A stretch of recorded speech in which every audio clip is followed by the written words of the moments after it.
Finally, you can fucking hear me. Jeez. Can you hear my voice too?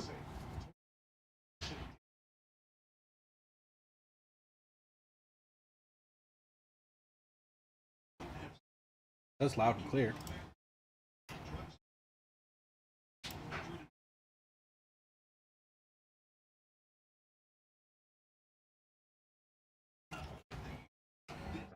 Right. 100,000. All good, sweet. Yay.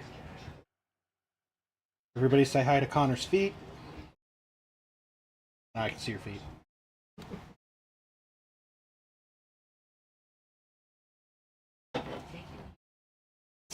Alright.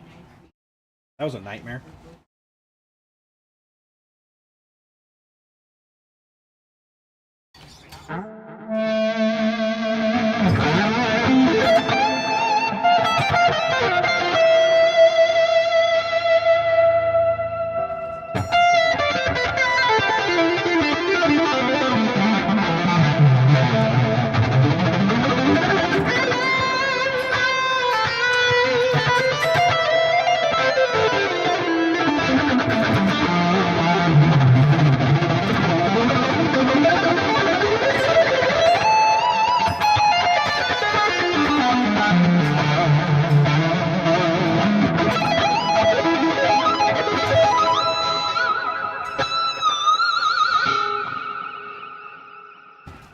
Okay, finally this is gonna actually work out pretty good now.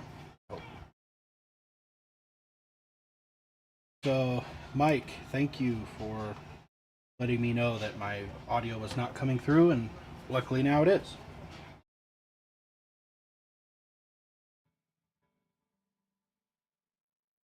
Recently subscribed, Kim. Recently subscribed to your channel a couple weeks ago. Love it. Love the meet and greet videos. Congratulations on the. Hey, thank you. Glad you were here. No more info on Jakey Lee, I don't think.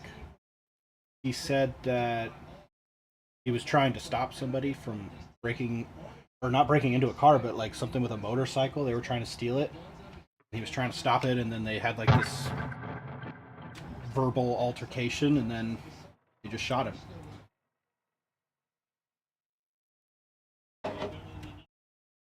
I'm gonna start sharing this on Facebook and Instagram and whatnot, so we can get more people here. Love the sweeps and tapping. Oh, thanks. Yeah, some really cool things you can do there. Like if you have like A minor, then you can just stay within that A minor and just hit the third. Or you could do a 7, which would give you like a G. Well, maybe you might not be able to in this one. So you'd have to go like here. Minor 7.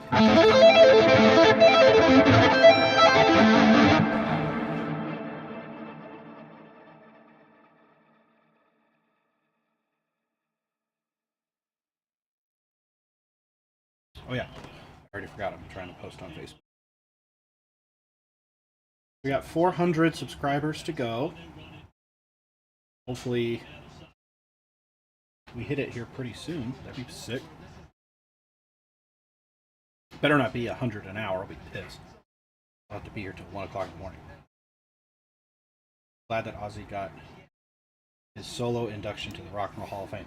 Yeah, it's about damn time. Been around for 1,000 years or so. Thanks, Jordan. Appreciate it.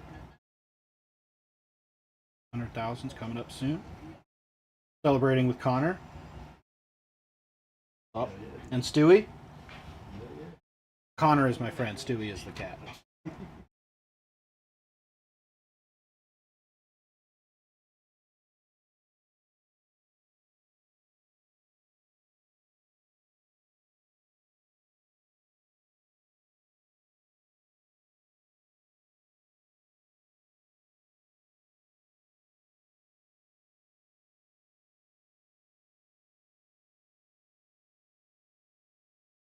All right.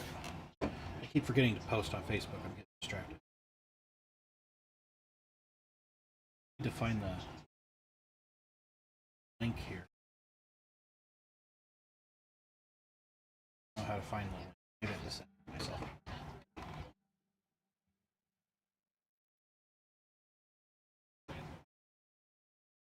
Mike says hi, Connor, and hi, Stewie.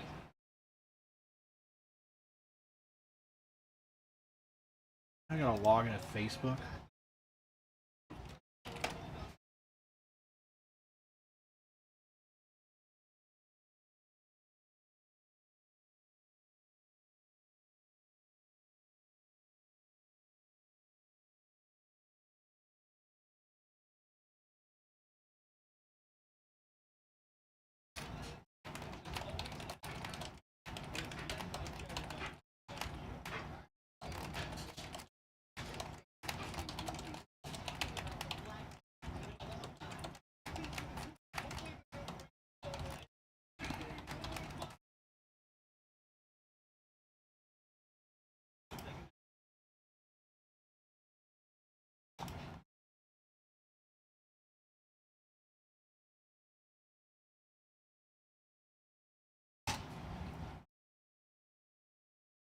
Okay.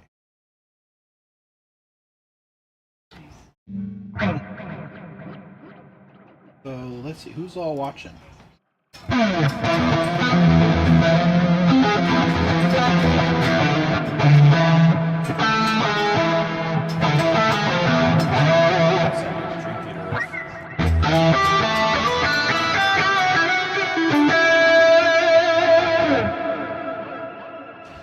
Tony McAlpine's lessons at Tapping Sweep reminds me a lot of his early.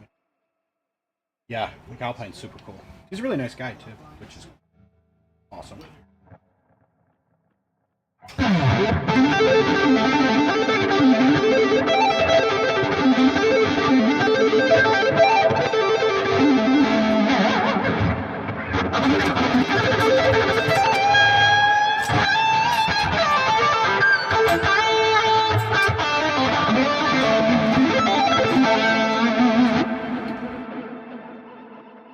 Let's see,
that's the only part of the song I know. That's not very good. Are you a fan of Yngwie? Yeah.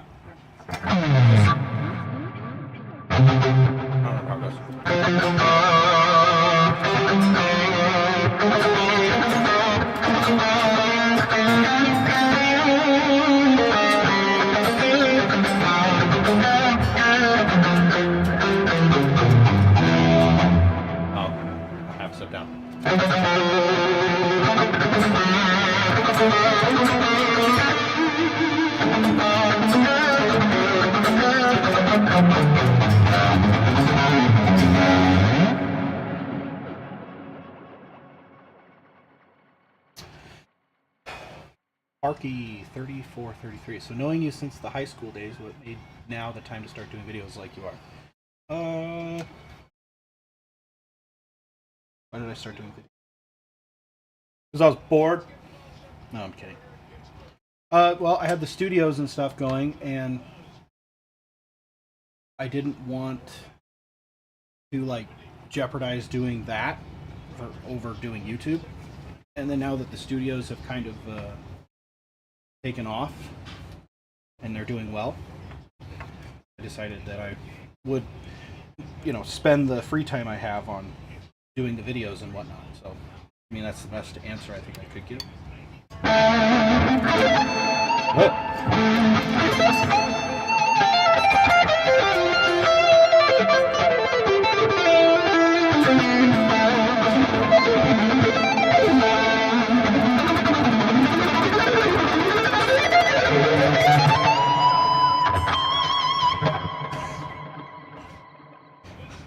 Stewie's just like chilling over here.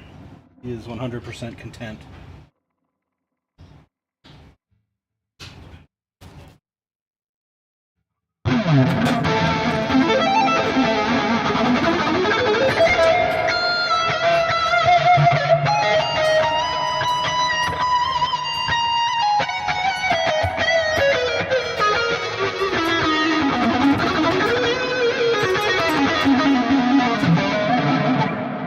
Michael Romeo, yeah, I'm trying to think of like some Symphony X tunes.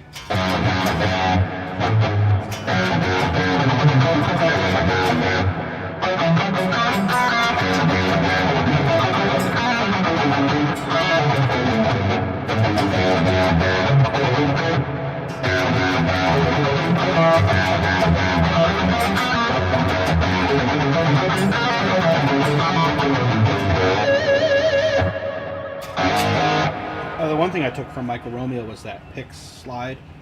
Now you take the pick.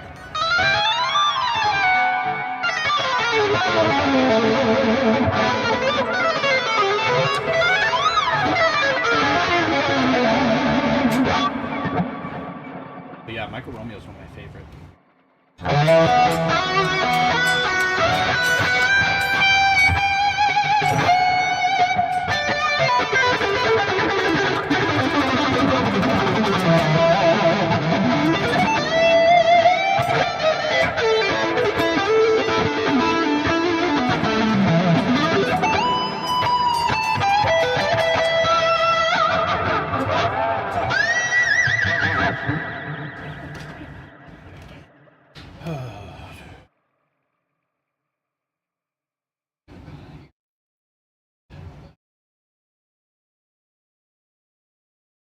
What's my favorite song Ace did with Kiss? Probably, I mean, Rocket Ride's close. I'd say probably Shock Me's cool.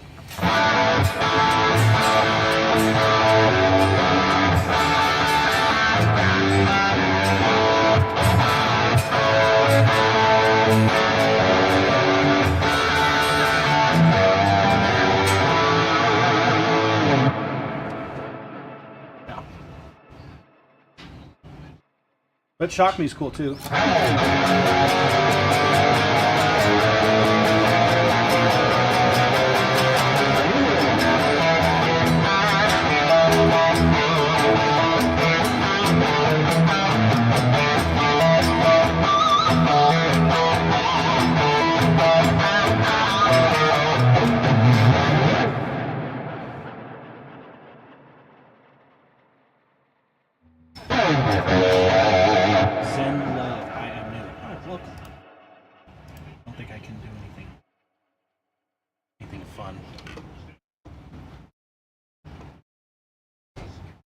Heard Dimebag's version of Snowblind. I have not. That looks sick.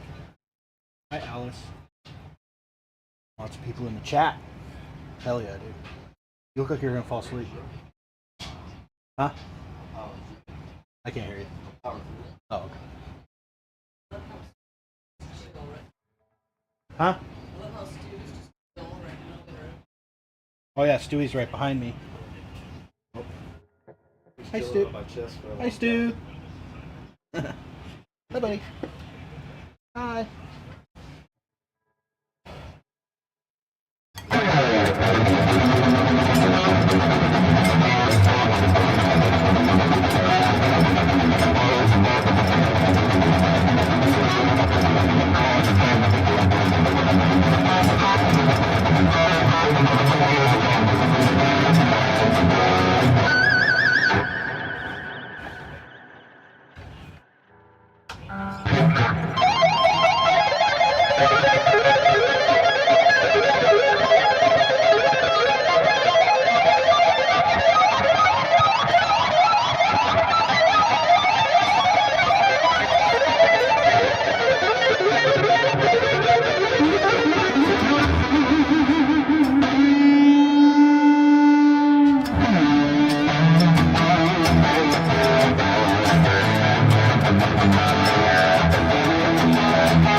Sparky3433. I don't recognize that. What's your name? What's your non-YouTube name?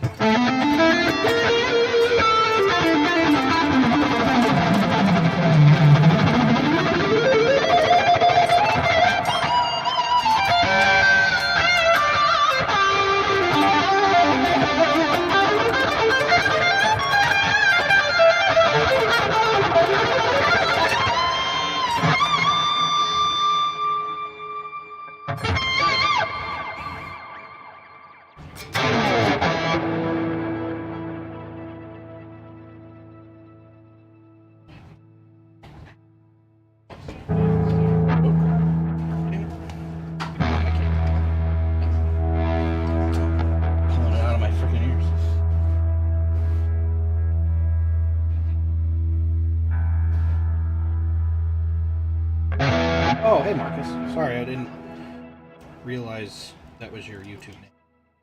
That's my bad. Why is this not coming out of my left ear now?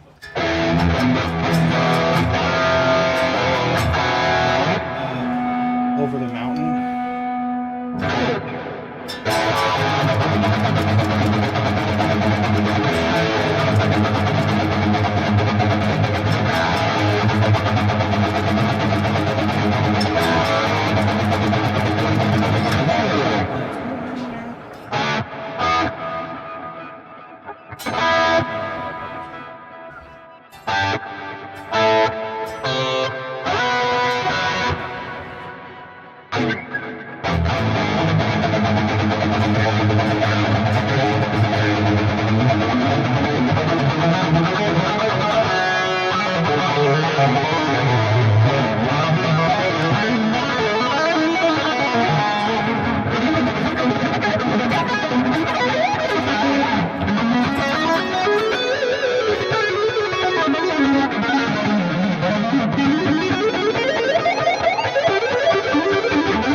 I would pay. Is this not working? Annoying. I was gonna say I would pay anything, or give anything and pay anything to have a bologna sandwich, a can of soda, and a bag of chips. One of my favorite artists. Depends on the sandwich. Definitely going to be bologna.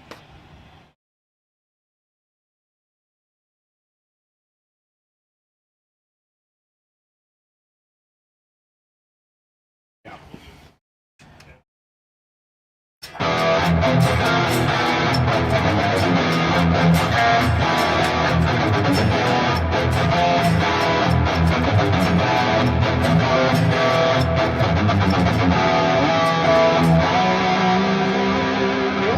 I wasn't even alive in 1982.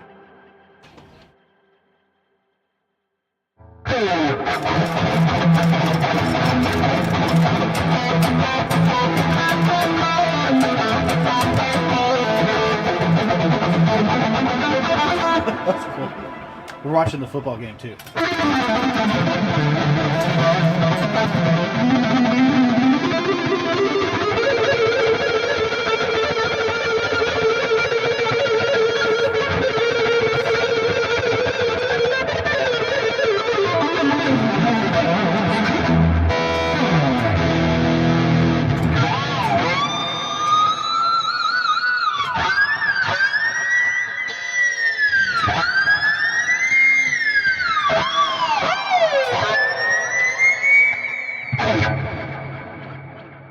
everybody seen the new guitar?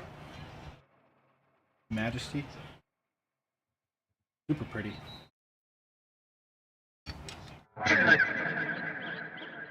Got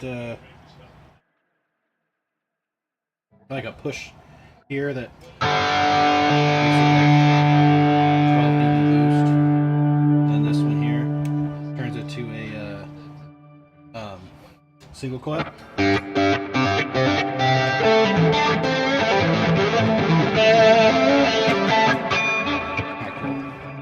Then you got the piezo system here. Pretty cool. I don't really use that unless I'm recording.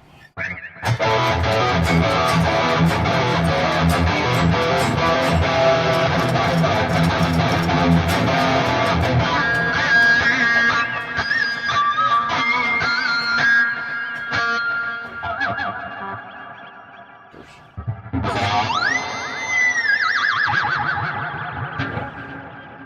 don't know why. Damn, left ear isn't going.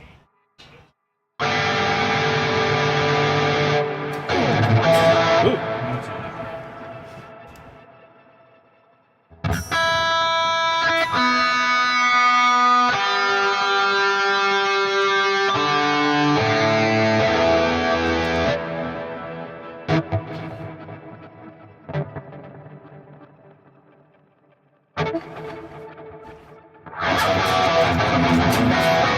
Your favorite guitar player, though?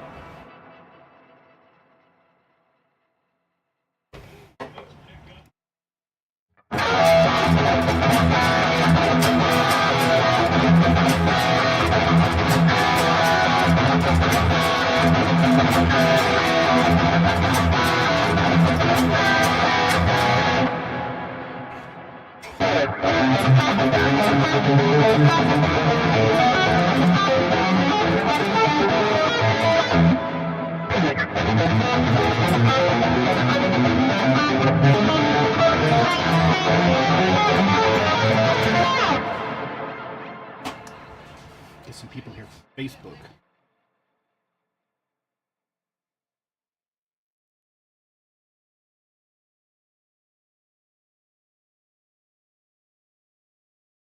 Queensryche. Hell yeah, dude. I just learned I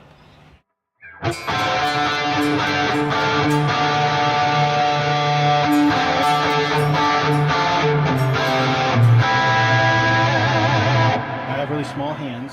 I can't do what they do.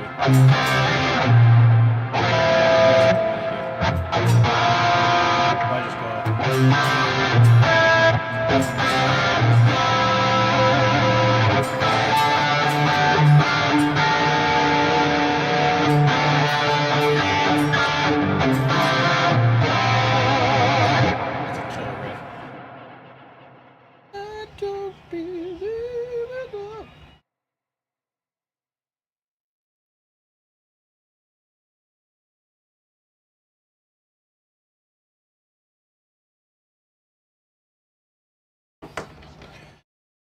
Marty Friedman, Paul Gilbert, George Lynch, Rhett Beach, Nuno Betancourt, Vivian Campbell, Warren DeMartini, Jeff Lee, Marty Friedman.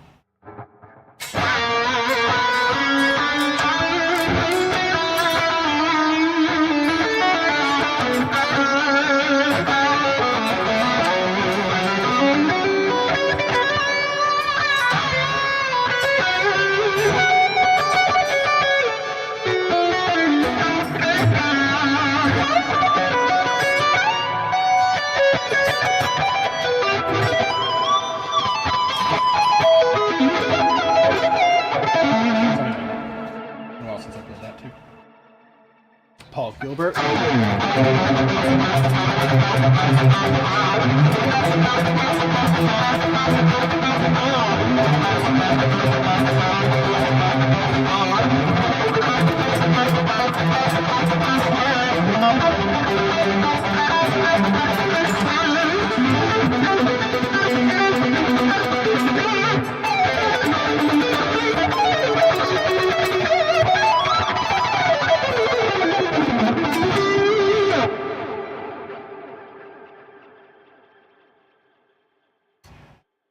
somebody insinuating that I'm on performance enhancing drugs. Dude, sick. Hell yeah. Ugh. Somebody said I had massive arms. Thank you. That's better than saying anything about my guitar playing. I already know I'm good at guitar. I have body dysmorphia. George Lynch.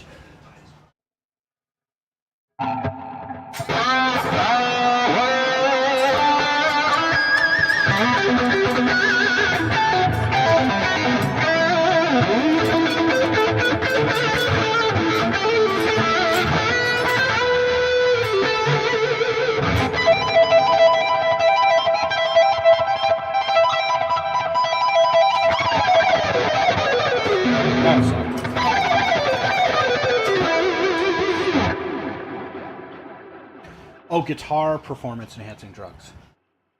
I thought you said I was looking jacked.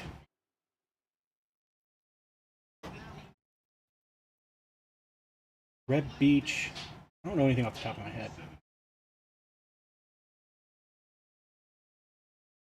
Oh, guitar. Okay. Dang.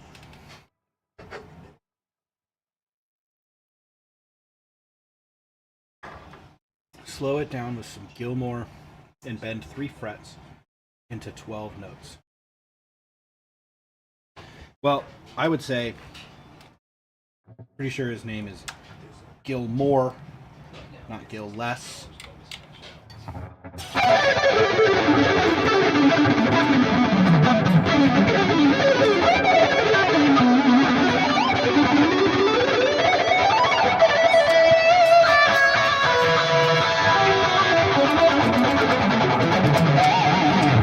Let's see.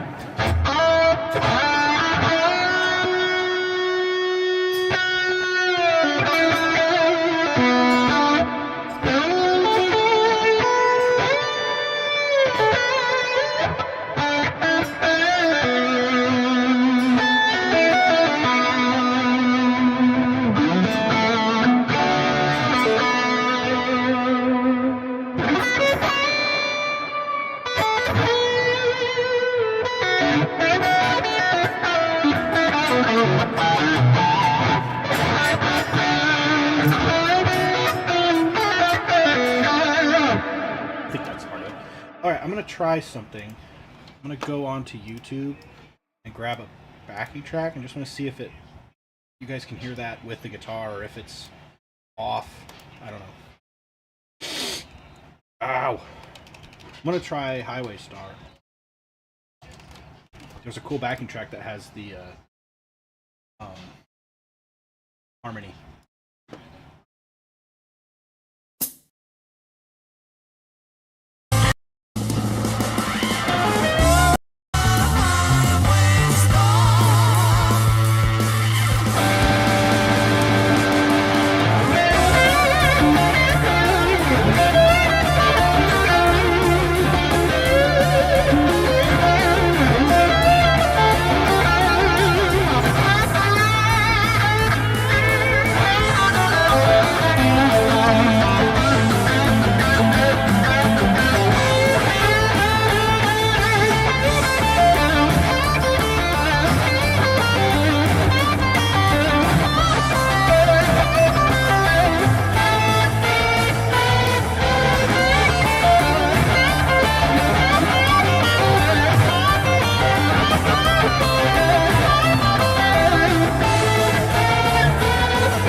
That's cool.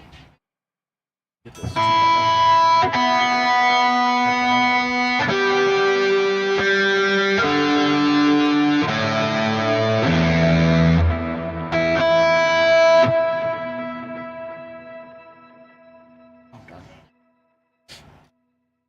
I'm gonna try.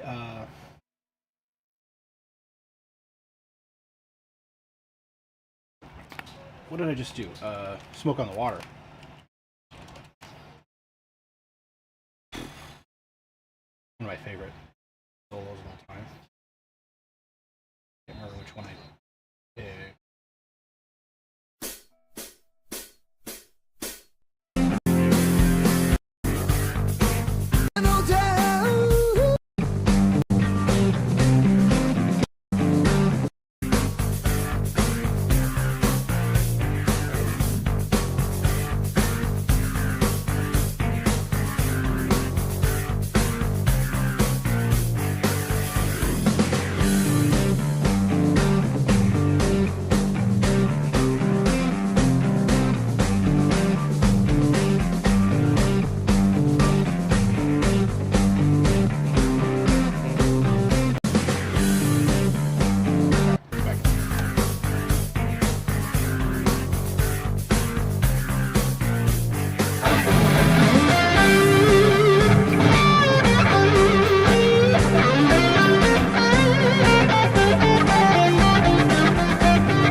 There's a really cool solo from Dream Theater on the Backs of Angels.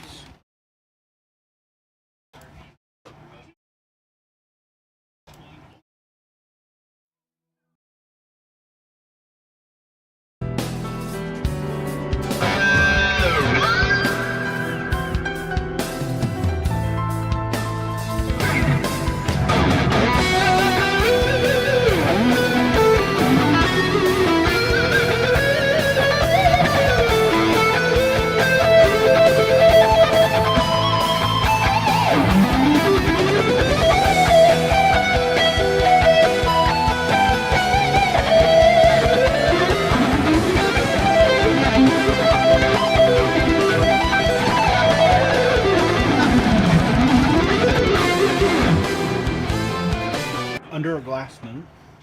Hey, Tyler. What, dude? Tyler is the bass player in Chop Suey, System of a Down tribute band that we are in.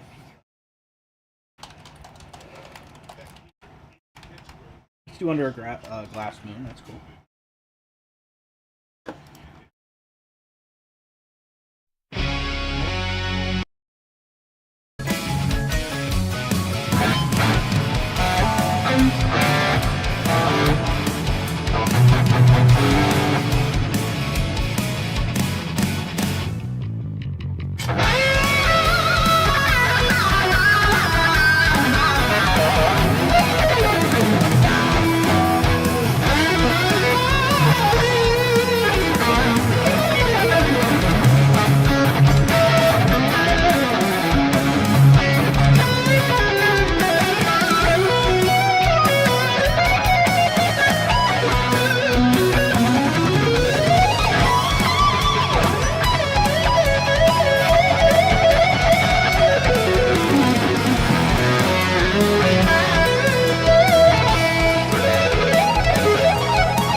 Harmony on the whatever this was.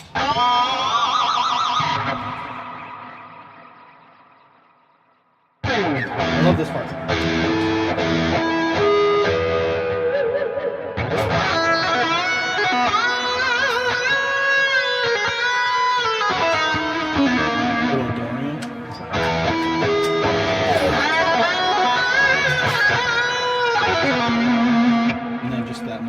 major scale.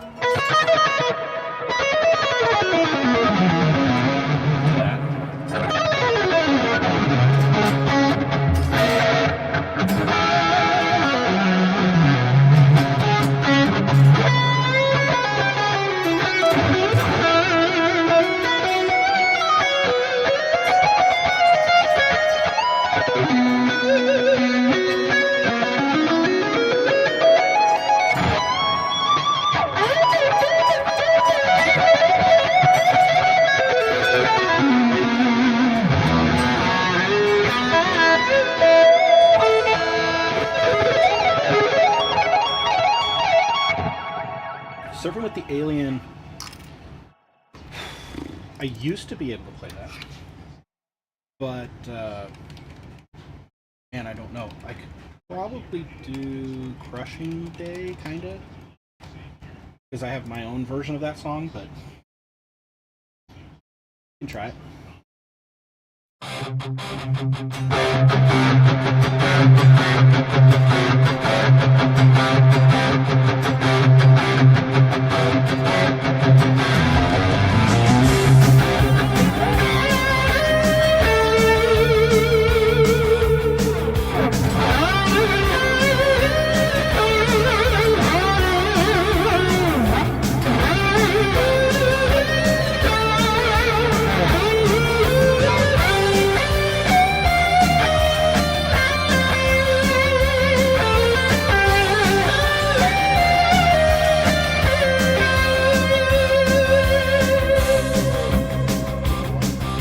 In my version, I kind of do like this. I kind of double everything up.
Bro, I can't listen to music from The Elder.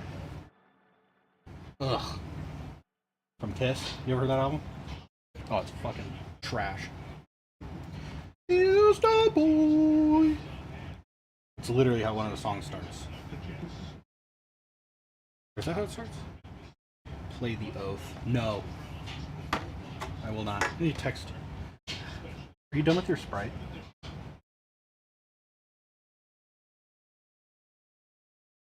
I'm not gonna drink your Sprite. I was just curious if you're gonna go get another one.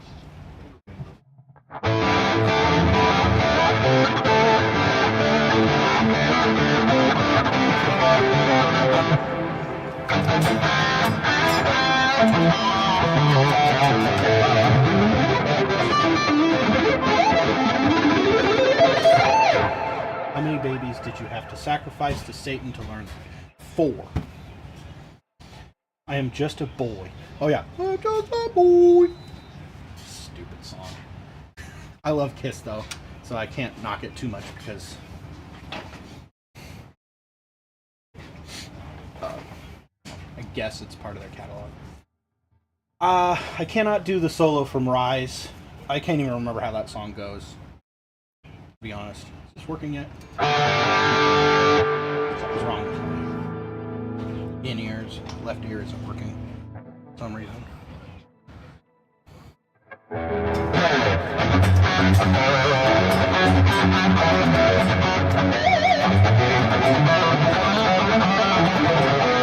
Oh, Master's exploraci.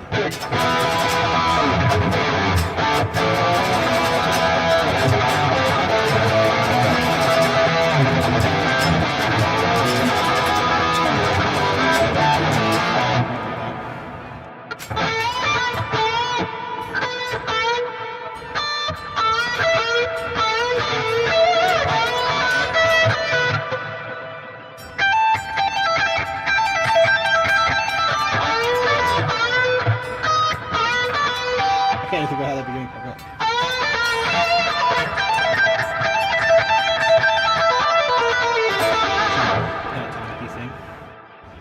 Man, these subscribers need to go faster. Get to 100K.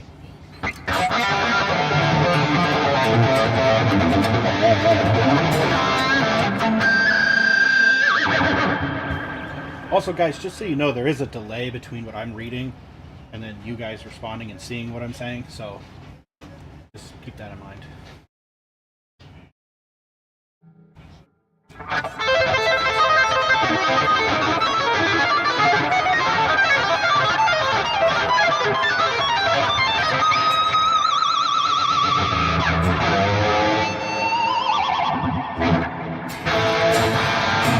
guitar won't stay in tune today because it knew I was going live.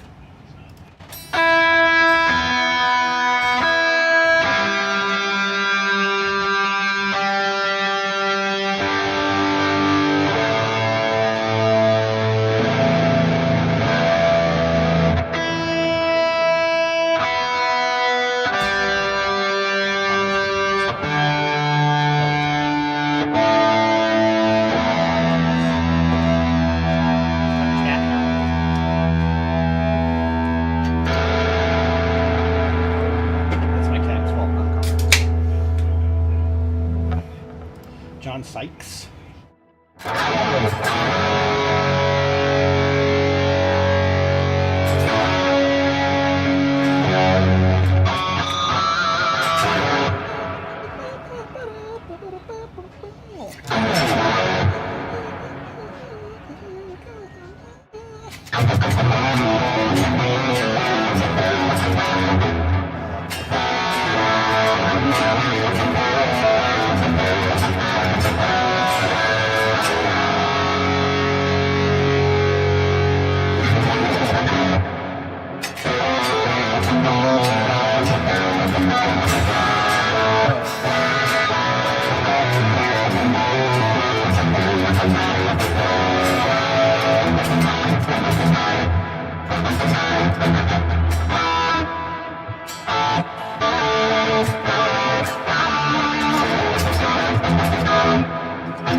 The Shame, Intro of Shame by Rat. I don't know that song, but I can maybe play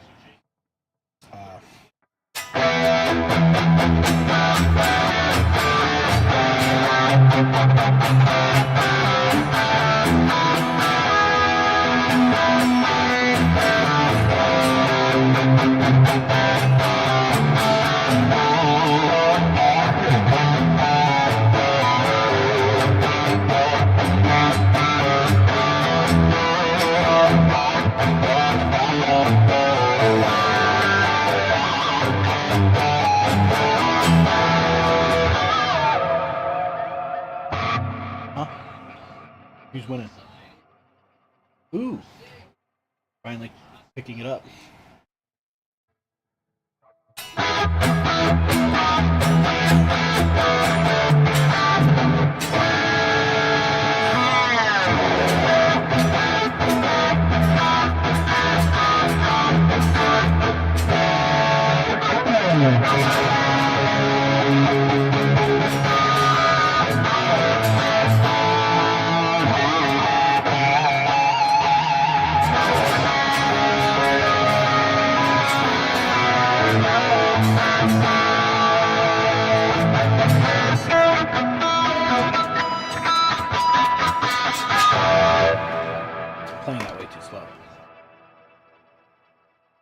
Let me put on Panama and standard tuning because I don't have a different guitar. Here we go.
Oh boy.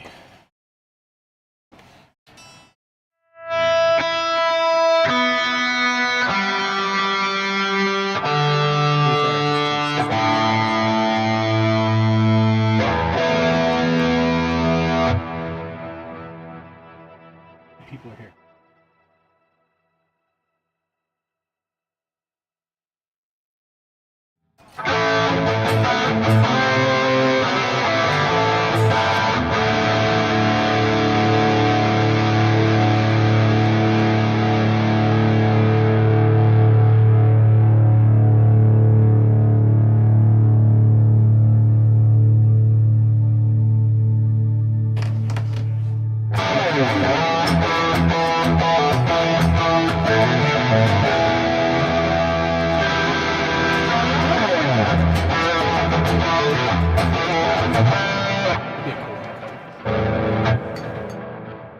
I regret going live this soon because I'm not even at 700 yet. I'm gonna be here a while.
Who just tried to do a field goal?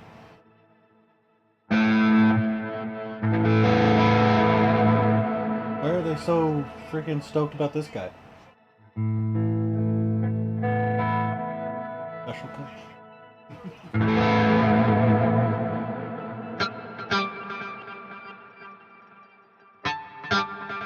Oh, he tipped. Wow.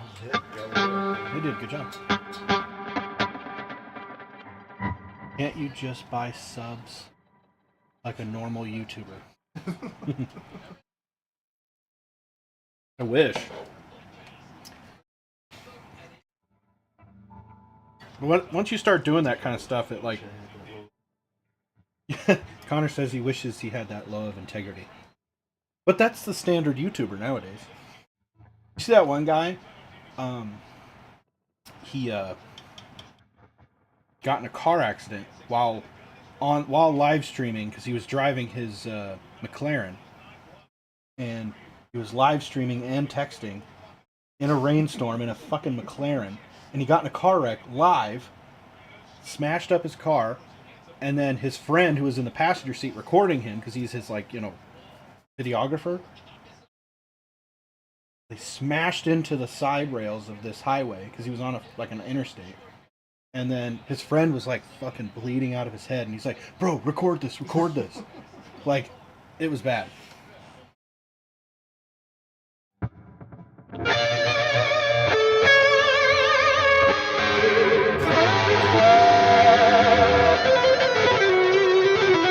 Which is okay because he bought him a jet ski, so like after he was like, "Sorry, bro.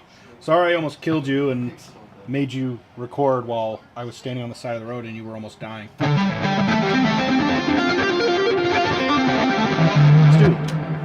come here. Say hi to the people. Come here.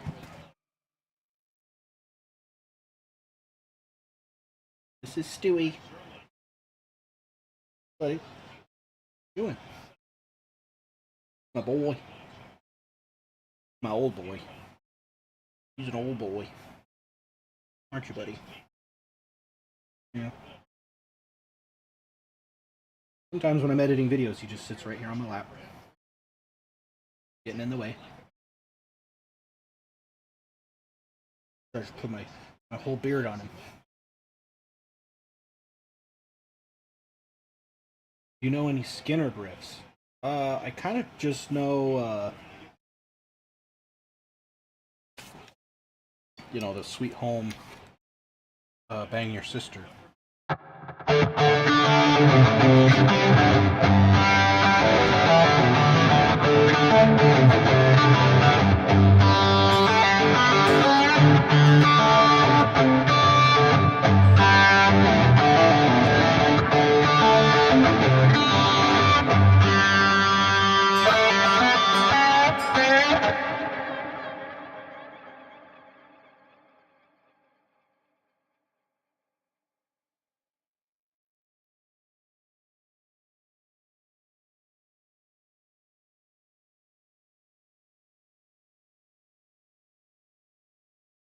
Who got hurt?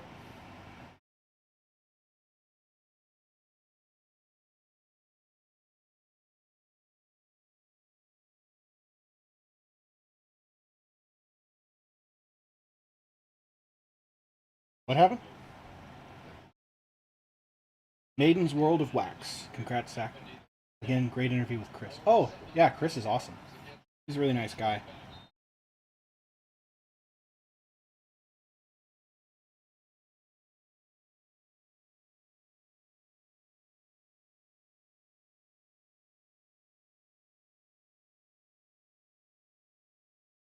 Oh boy.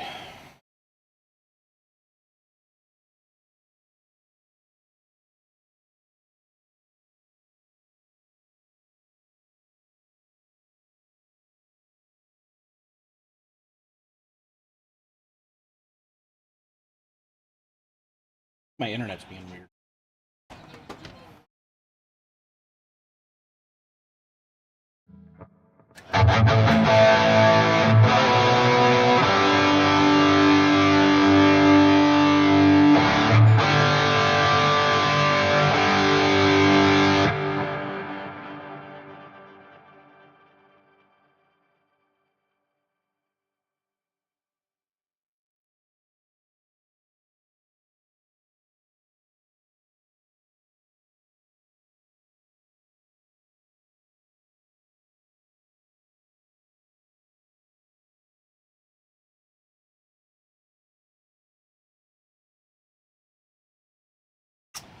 Let's see. Hey, huge fan, Kiss fan. I would have dumped 3,500 to see Ace all day too. Well, I didn't get to see him all day. I wish I would have. Or are you saying like all day you would have spent that money? I think that's what you actually. What gets me is that so many think that Yngwie is who brought the shredding classical riffs, etc. When in 1979 Sean Lane was playing music like. Yeah.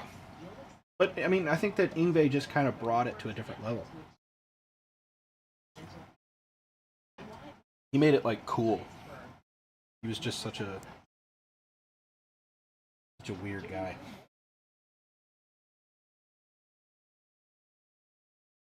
Yeah, it was cool to see Ace, and like I don't regret doing it for.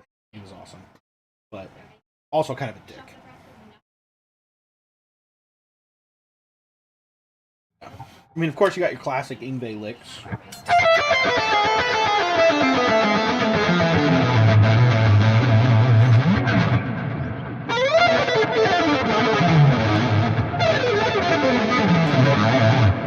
You went to that Vinnie Vincent Expo in Atlanta? Yeah, I heard that he was like selling merch and stuff, and then not giving it to people, and then like ghosting them. Yeah, Randy was super cool. Let's see.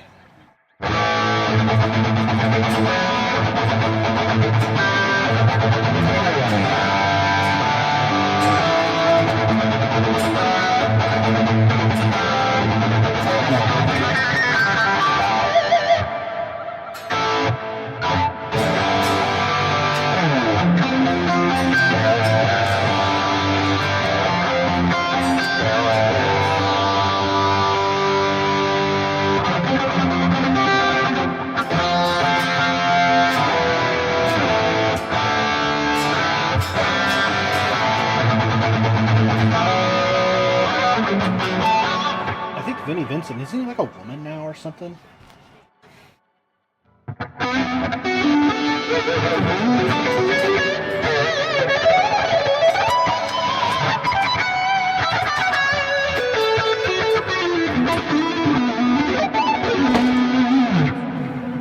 Stu, how you doing, buddy? Where you at? Hi. Being a good boy.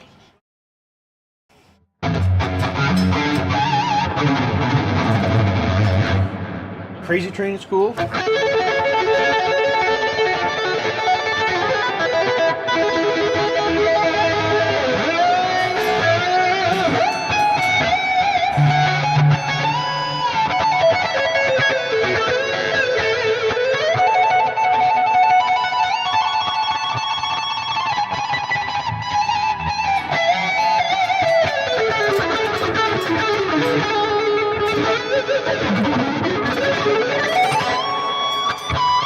That sucked.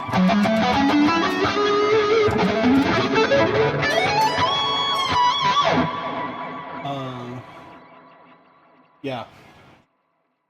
Mr. Crowley. Let's see. Mr. Crowley. I think about it goes.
How about I play Bark at the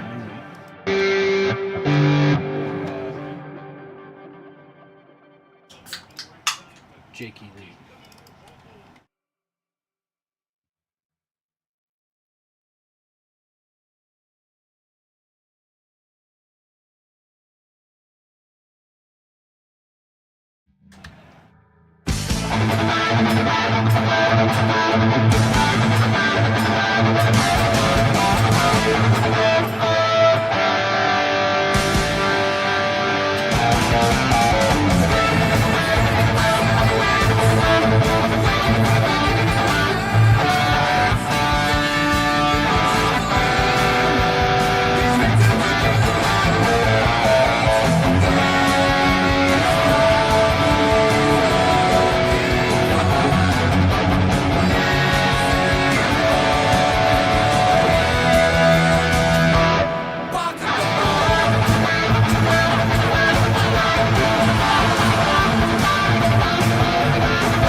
What are they playing? Renegade?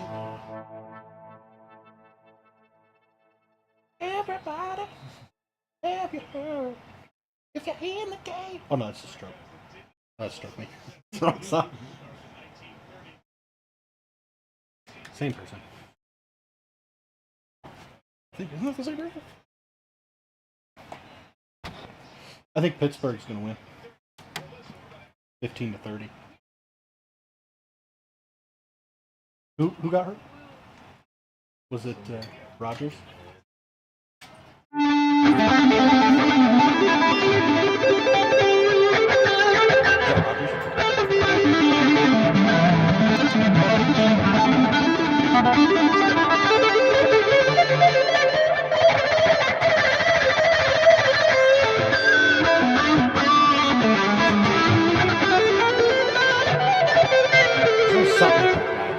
He's always bitching about something.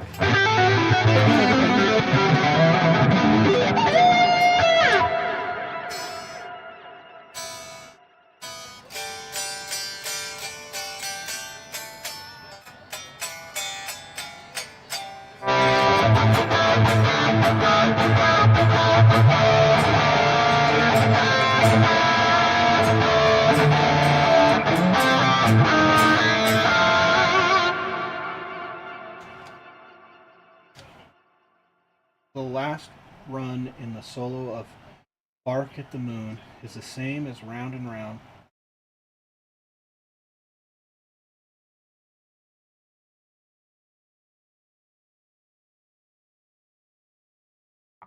Where? Like which run? The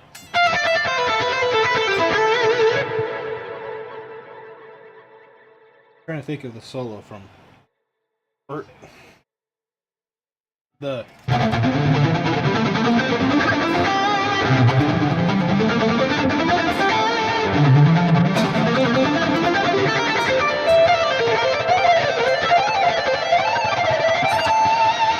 I have to listen to that song. Look at that guy's beard. It's perfect. No. That guy's beard sucks. The other guy.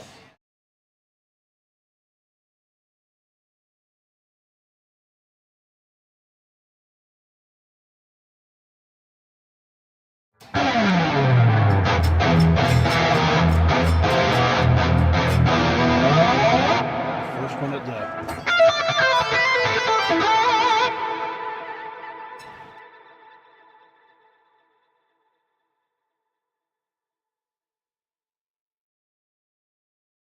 Well, now I gotta listen to that song. Round and Round.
Oh, hey, thank you.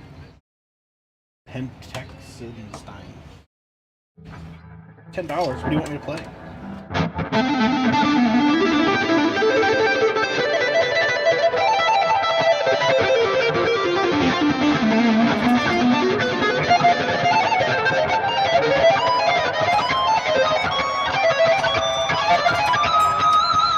Everybody else should follow that.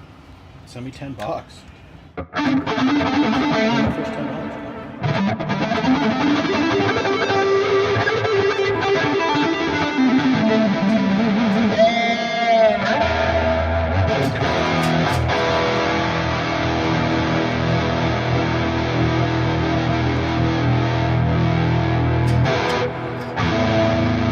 Afterlife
That's a crazy solo, though.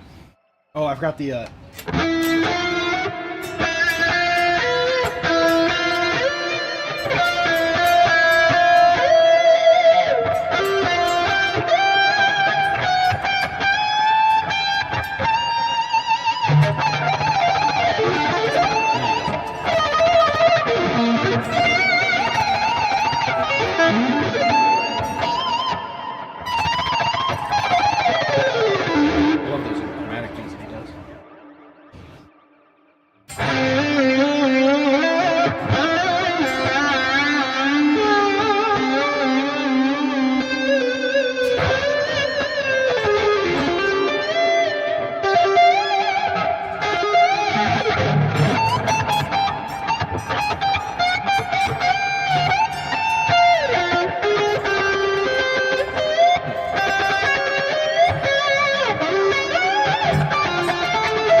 Connor didn't make it to 100,000.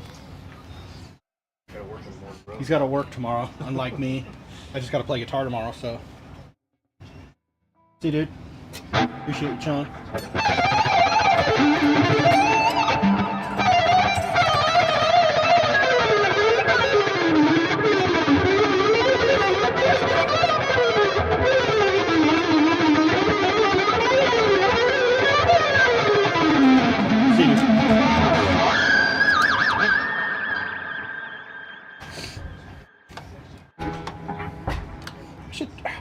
I feel like, let's see.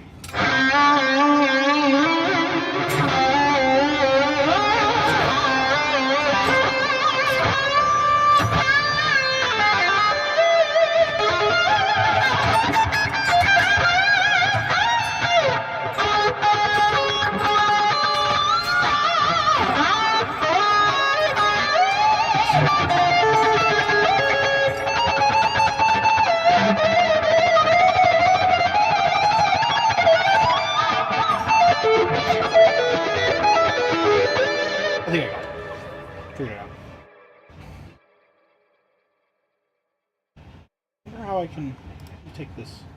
Like, oh, I can separate this. That's kind of cool.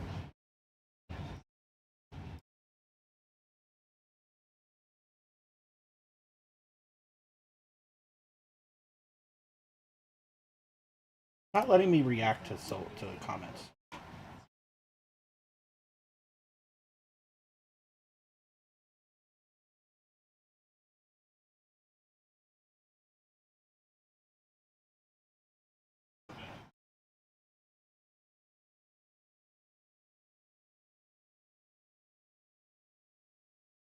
All right, we've got about 320 subs to go, and I'm already getting tired. But that's all right. It's not about me. It's about me.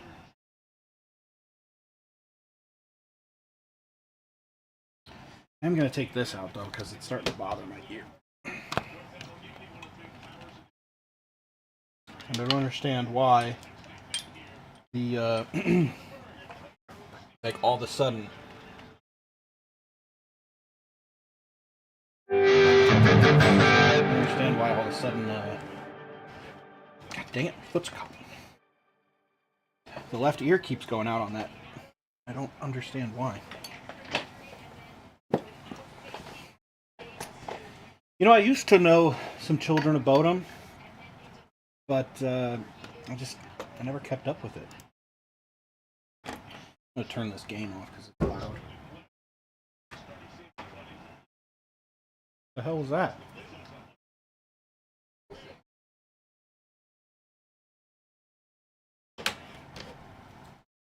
Big bang.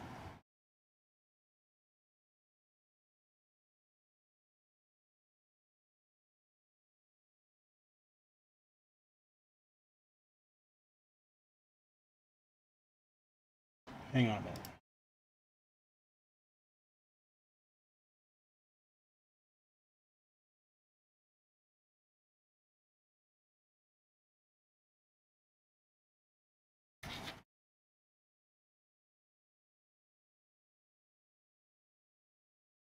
Sleeping streams, huh? I gotta go check something out. I heard like some big, massive like bang outside. I don't know what that was.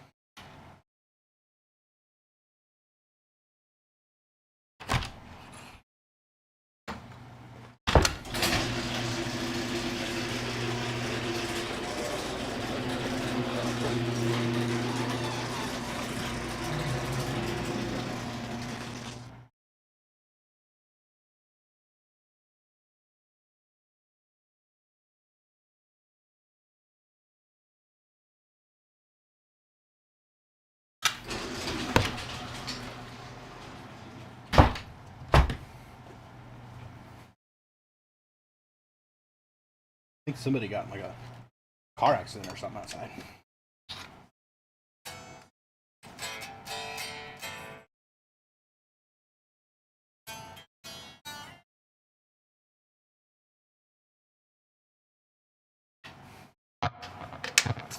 Okay.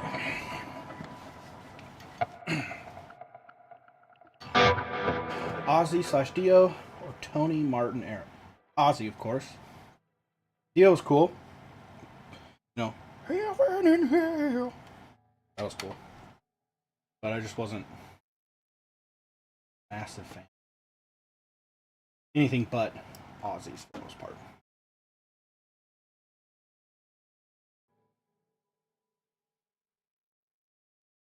Man, we're so close. So close.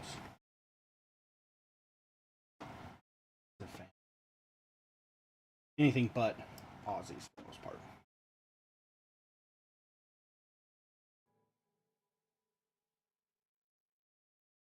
Man, we're so close. So close.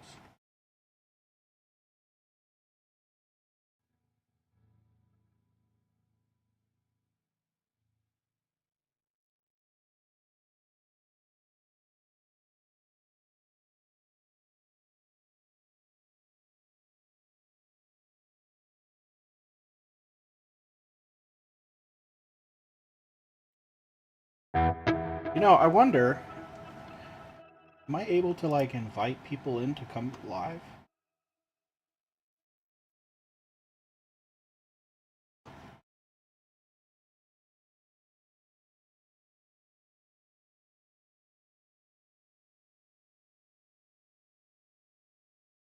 Let me see. It'd be cool if I could maybe have somebody come in live, but I don't know if I can. Let me Google that. Can I have people join live YouTube session? Note, you may invite anyone that has a YouTube channel to co-stream with you. You can rotate guests on your live stream, though you can only have one guest appear on your live stream at a time. You can view the analytics for your live stream with your YouTube studio, but your guests cannot. Well, yeah, that makes sense. How do I do that? I hate how they give you, like, yeah, you can. It's like, well, fucking how?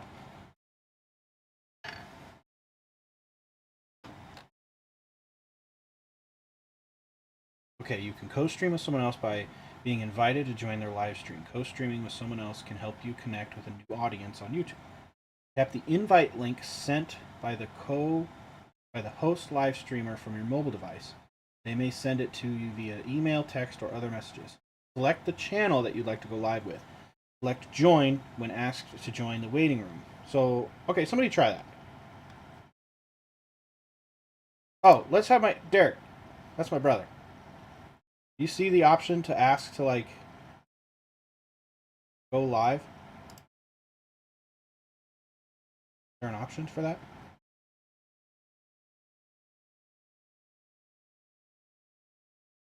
Everybody say hi to my brother Derek in the comments. How do you go live? I don't understand.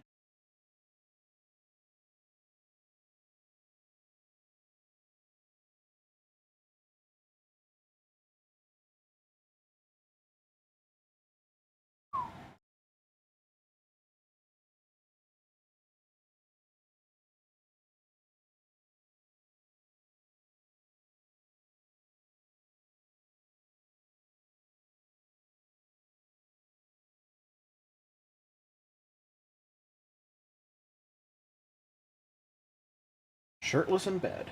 Like that. How do you I don't understand how you can though. Let me open up this YouTube studio. It'd be cool to ask people to come in. Say hi.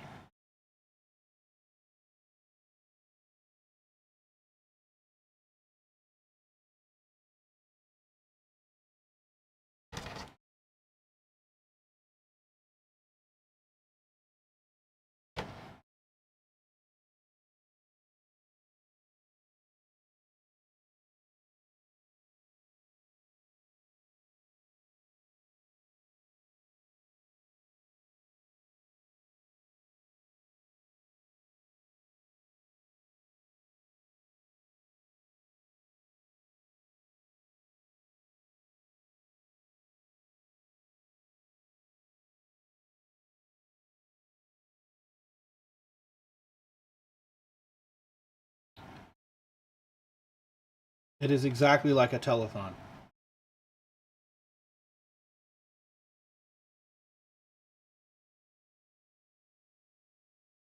Oh.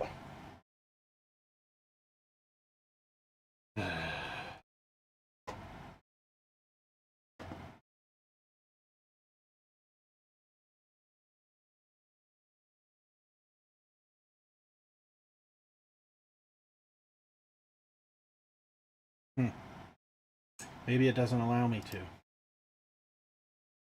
Streaming software, public, category, music, playlist, no.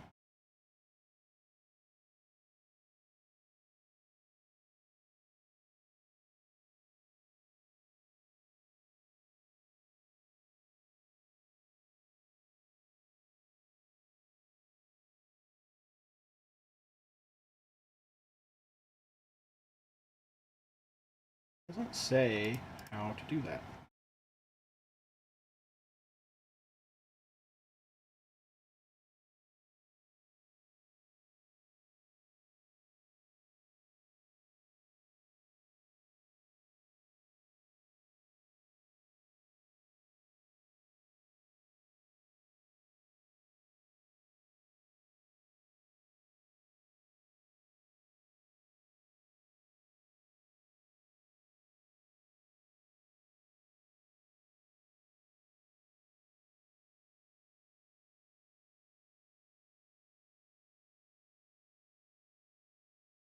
Oh, maybe it is like you have to have 100K in order to do that.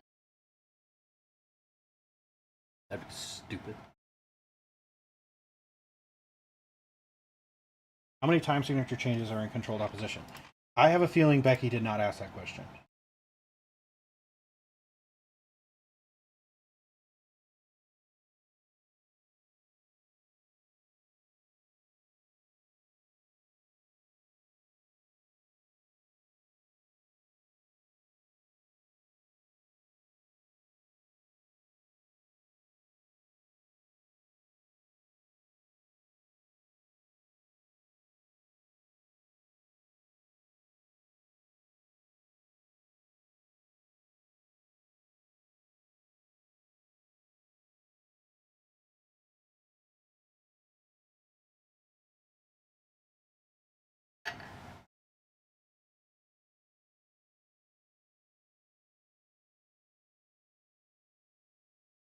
I don't know, guys. I wish I could figure out how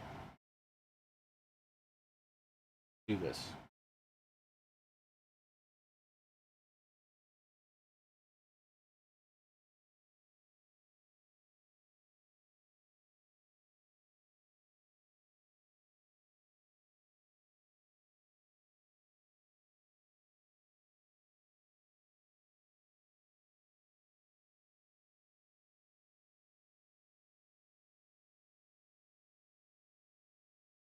Yeah, Derek's a huge 6 Feet Under fan.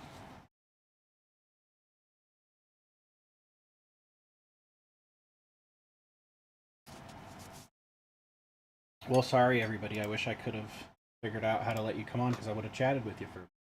I don't understand. Don't understand.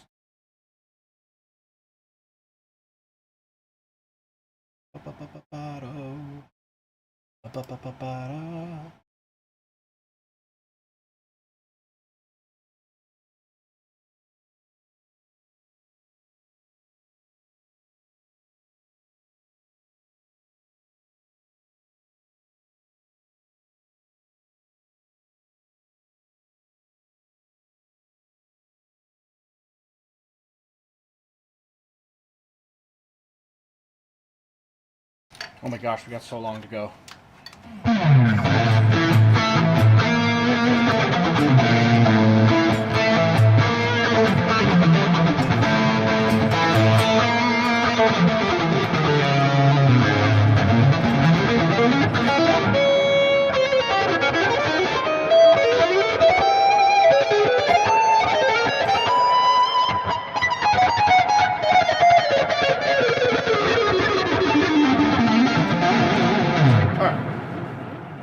Anyway, enough of that because I can't figure it out.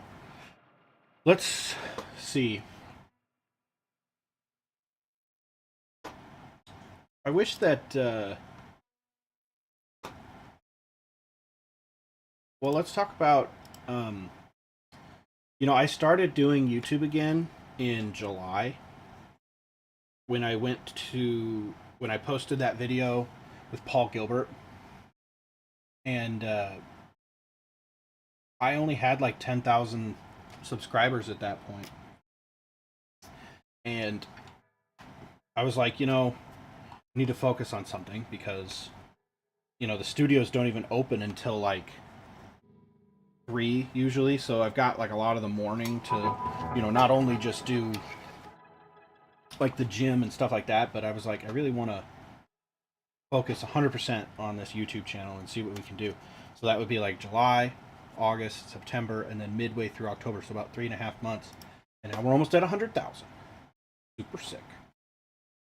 And I feel kind of weird about it, actually, because, like, sometimes I'll post something and it'll get like 20,000 views or, like 50,000 views. And then I'll post something and it gets 500 views. And I'm like, well, what the hell is the point of having 100,000 or, at the time, whatever, 70 or 80,000 subscribers if like I'm still only getting like this random amount of views and stuff. And I was reading some YouTube articles about it, and even YouTube said that massive creators that even have like 1 million subscribers will still kind of get thrown down the line of what's important. And it's because they want to, like, this is supposedly, I guess, but they want to keep those people chasing after those bigger views. So, you know, if something doesn't perform well within the first, 24 hours or 48 hours, then YouTube just kind of stops promoting it to people, and then they post something else, and then that one kind of shows that it can have some potential, so then they just push it more so. So I don't know. I feel weird about it because, I honestly can see why people are like, you know, uh, did you buy followers and did you do this? And the answer is no. But it's like I kind of see why, because it's like, yeah, you've grown in subscribers, but then your views and stuff are staying the same, or not. They're not the same actually.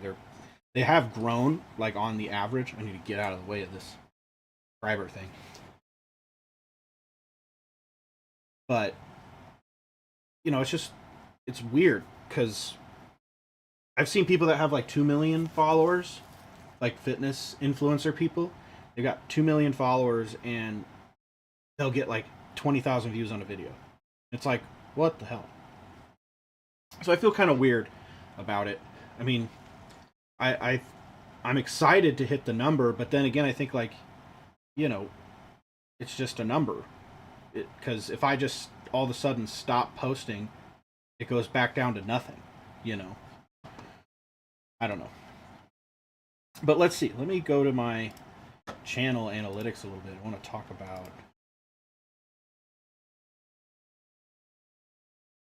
Oh, analytics. In the last, been a little over 90 days, I think. When did I post?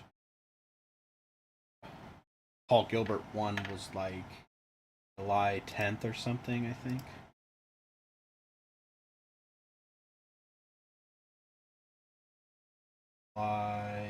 Let's say July 1st. Yeah, there we go. So it kind of had a big pop out of nowhere, but in the last 100 days that I've been posting, again, like, consistently, I'm at 850,000 total channel views. So that's pretty cool. 28,000 hours of watch time, and I have gone 87,000 subscribers, which is pretty crazy.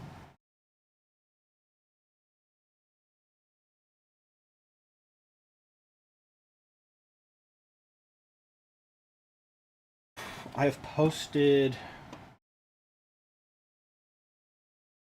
many videos? It doesn't say how many videos I posted. But 5 million impressions is pretty cool.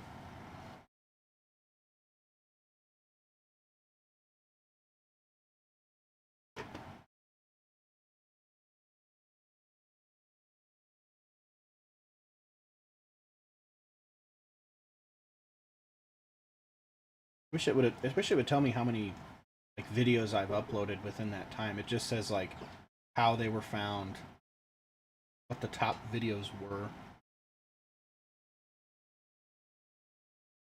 But yeah, I mean, sorry, July 7th would have been the time that I uploaded the Paul Gilbert video. So, quite a few.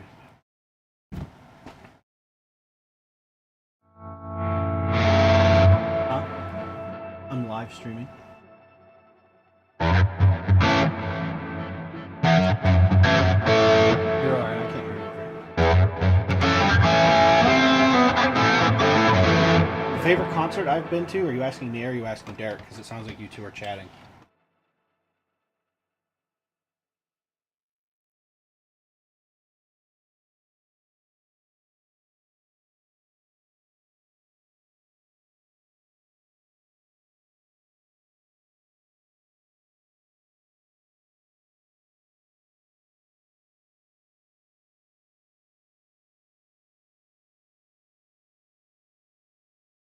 I'm gonna go to your channel.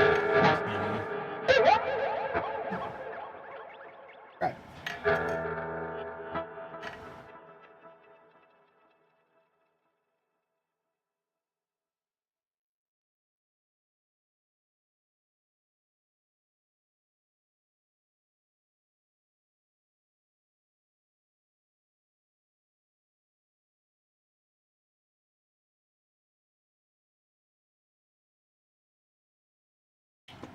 I'm gonna send this through in the chat. See if that works to come into the chat or come into the live stream.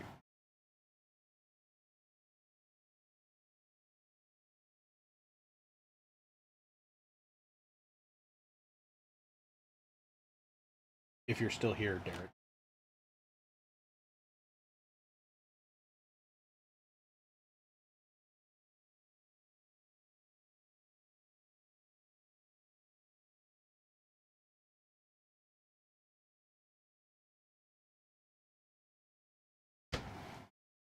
But I don't know if that's the right thing. My favorite concert that I've been to would be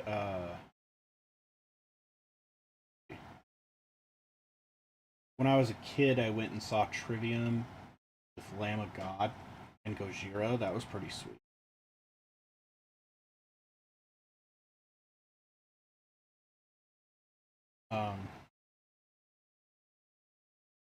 Who else have I said? Elton John was cool. That was fun.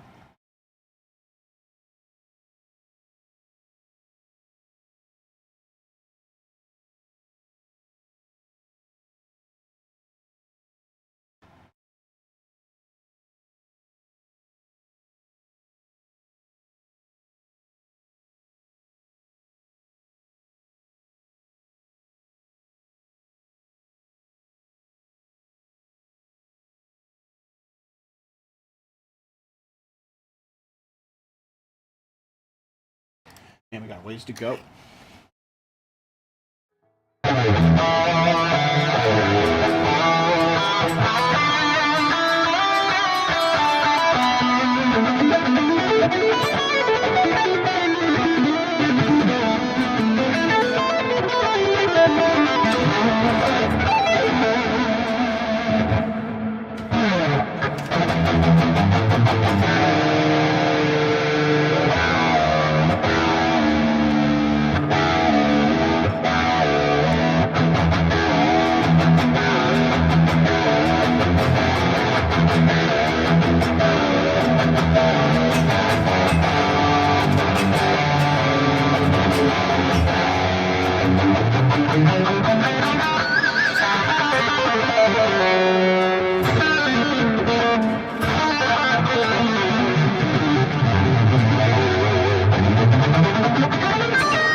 Send this via email to myself, and then I try to text it over to Eric.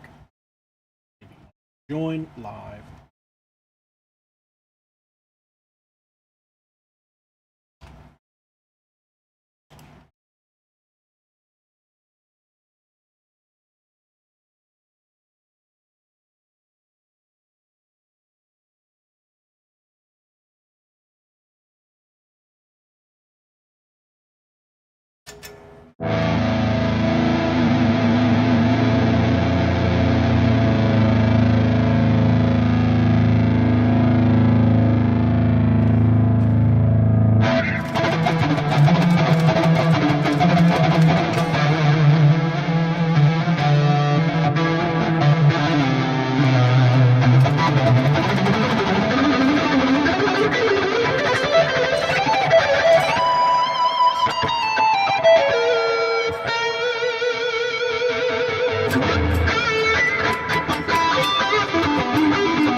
people through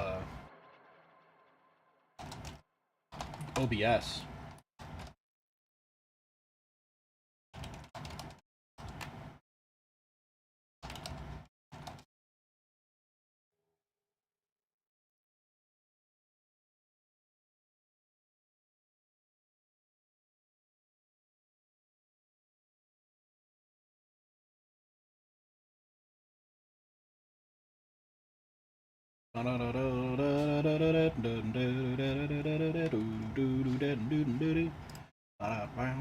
Your room.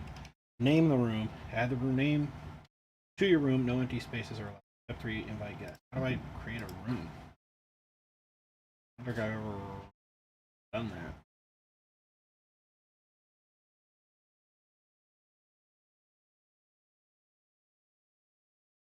that. I don't know. It's too much to think about right now.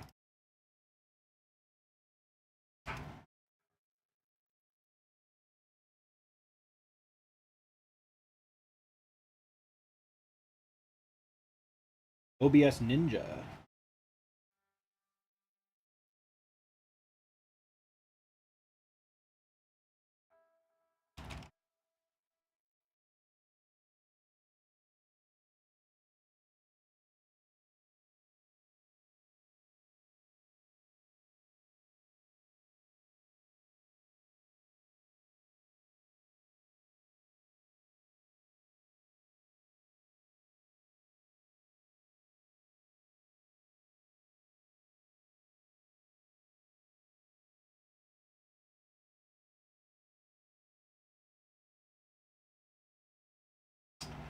Too much work. Try it another time.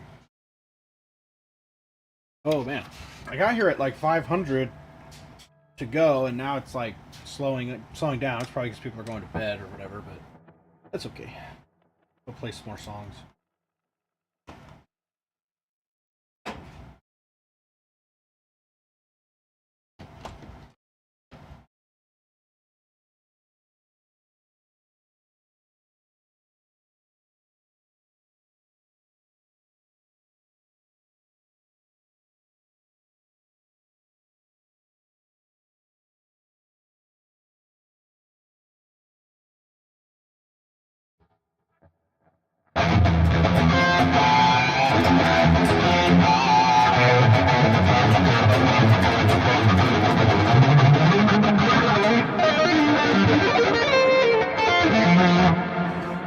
Tell people about the first studio space. It was ridiculous. The one that was over on like 72nd Street. That one. So basically, I started in my house, and then, Alicia, my wife, was like, "I don't want any more people in this house to teach." And I was like, "All right." So I went and looked for a place to lease,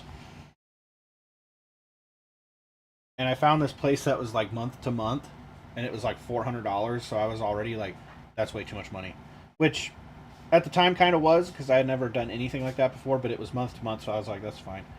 I did that, got the place looking somewhat nice, and it was right next to a tattoo parlor that was also a rap studio. So they called it Beats and Tats, which is hilarious. And it smelled like weed all the time. So I'd have people come in, and my room was fine, but when you go out into the hallway of this like shared building, it was just reeking of weed. And yeah, it was bad. It was kind of bad for like, a few different reasons for that. One time I came out, and one of the tattoo artists slash I guess rappers was like throwing up in the hallway. I was like, I think I need to get out of this a little sooner than later. And there was a bunch of other stuff going on there too, like people would break into the place. And but it was like the room itself was cool. It was a pretty big space. Had two little areas where you could like teach in one room, teach in another room, and had big windows and stuff. So it was cool. I'm glad I got out of there because they ended up like jacking up my rate to like $900 a month, and I was like, oh my god. And then so I found another spot that had basically as many rooms as I could as I would want to rent per month, you know. So then I brought on other people, which was cool. Yeah, I just did anybody see the I don't know if it was a live stream or if it was just people posting about or sharing their own videos from the Dream Theater show. That was pretty cool. They opened with Metropolis, which I thought was sweet.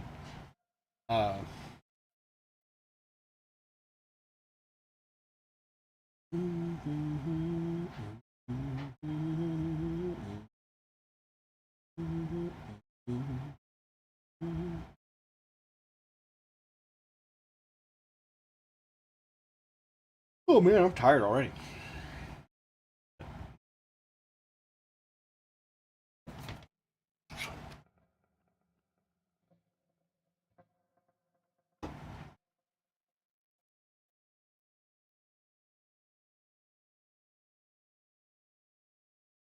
Yeah, they did end up condemning that building. That was pretty crazy. So, my dad plays guitar, and he got Derek a drum set for his birthday, which was in January.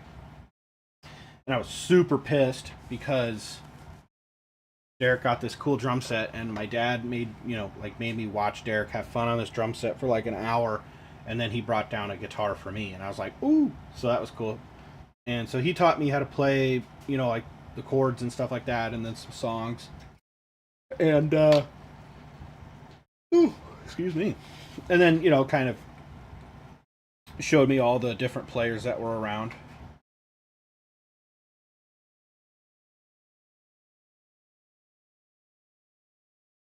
Yeah, so then Dad was like, living through me essentially, because he was just like, if I played anything incorrectly, or if I would annoy him with, like I would do like a sweep picking thing, where I could go really quickly this way, and then on the way down I'd be like,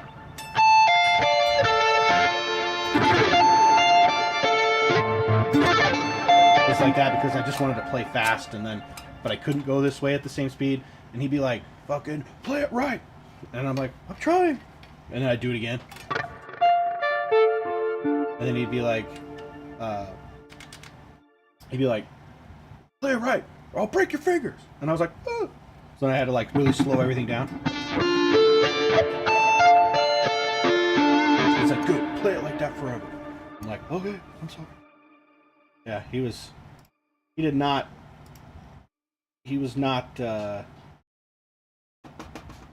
super stoked when I would mess up on guitar. But I guess the ends justify the means, because, I'm pretty good, so I guess. Just emotionally scarred for the rest of my life, but that's okay.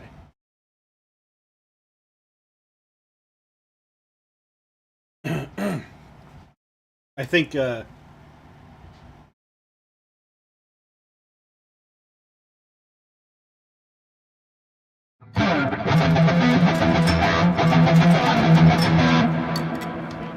don't know.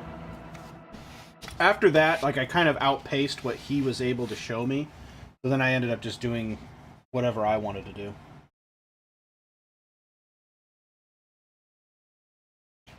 I did used to suck at guitar. Thank you, Derek. That's very nice of you.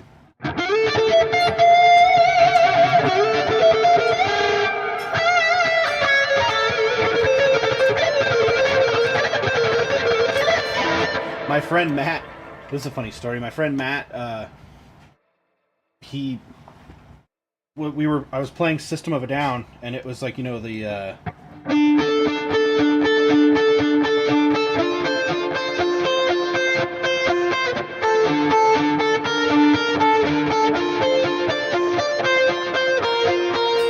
that whole bit, And then I was showing him. I was like, "Yeah, check this out." And I was playing it horribly. I don't even know what I was doing. It was just like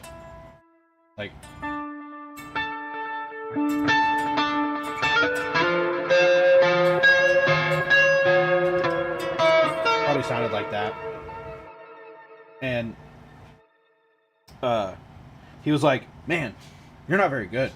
I was like 12. I think I just started playing like maybe a month before, and he's like, "You're not very good."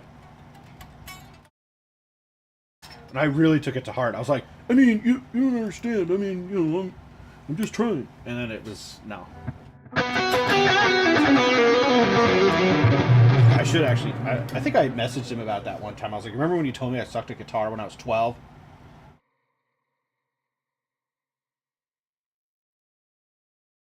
And he was just like, yeah, because you did suck." And I was like, "Yeah, I did. But thank you for doing that."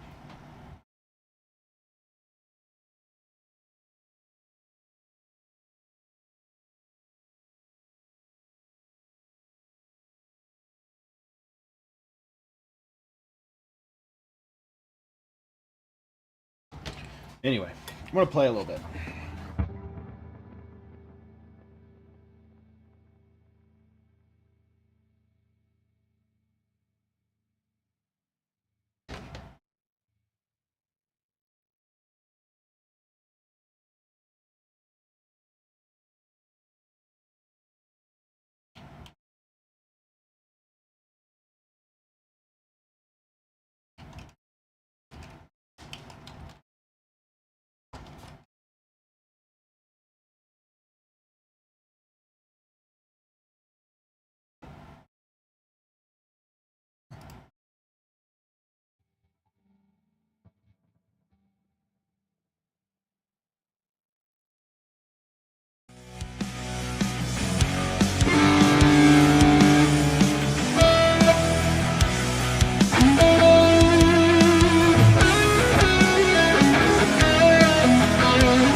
this backing track.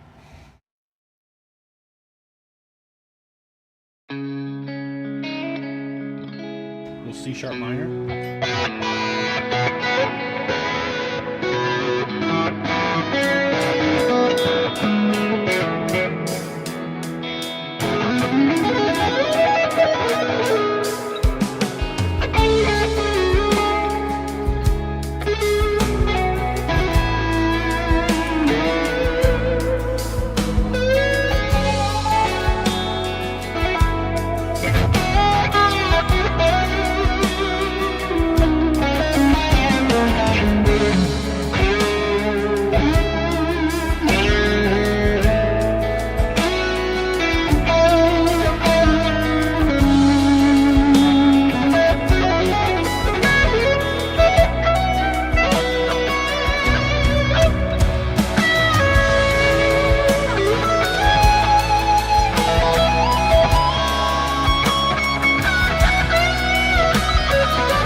Moro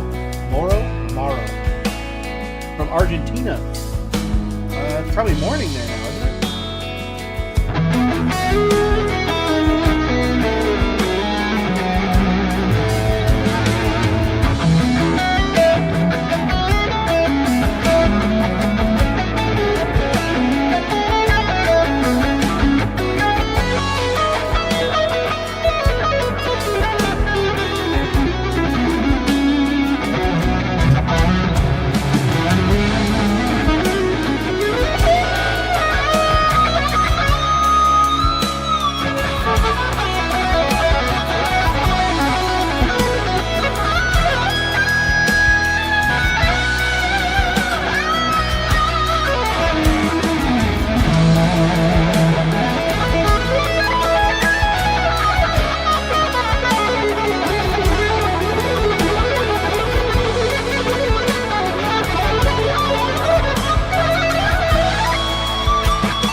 JCLEF Jeff. Get the fuck out of here, dude. If you don't like what I'm doing, then fuck off. Fucking idiot.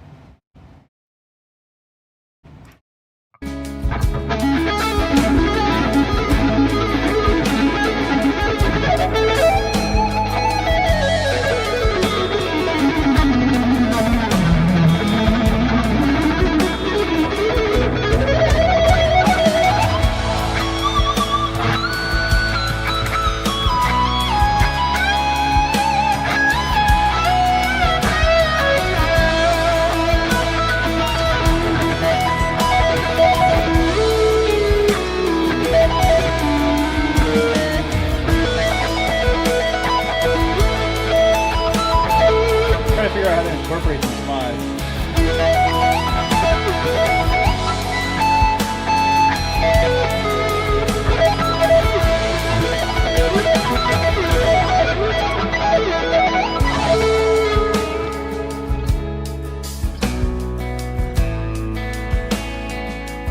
This is E major.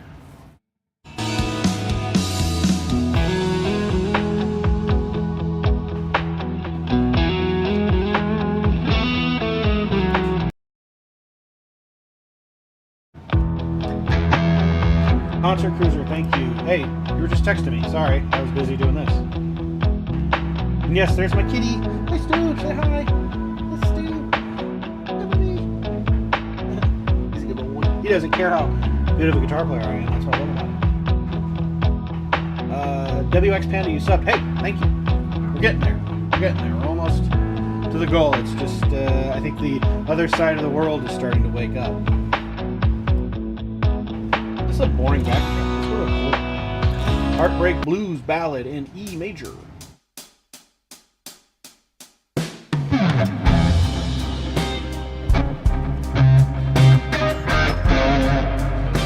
doesn't sound like E. Oh, C minor. My bad.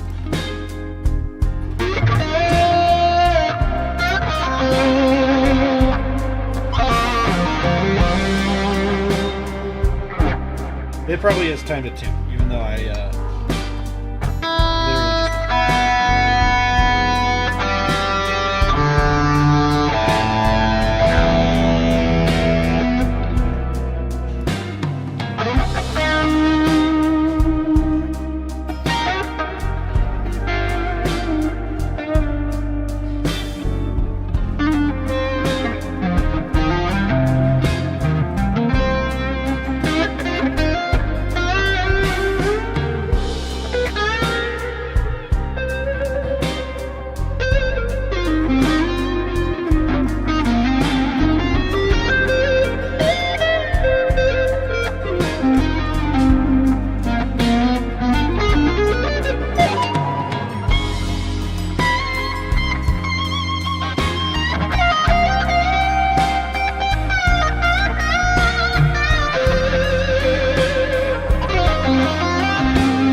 Forgetting I'm in C minor, not C sharp minor.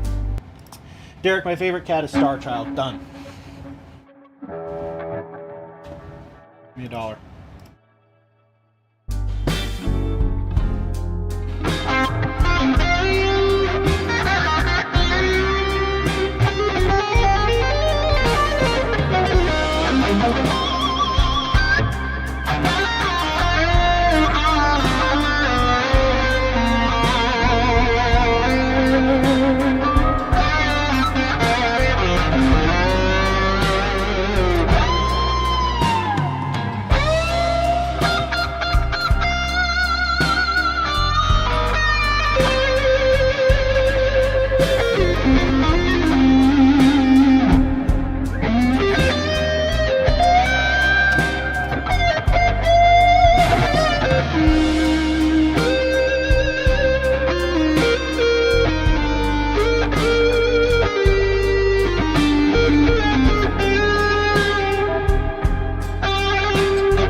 There I go with the fucking C sharp minor again. It's the C minor.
Stewie really wants my attention. Stewie really wants my attention, doesn't he, buddy? Don't you, buddy? Don't you, buddy? Yeah.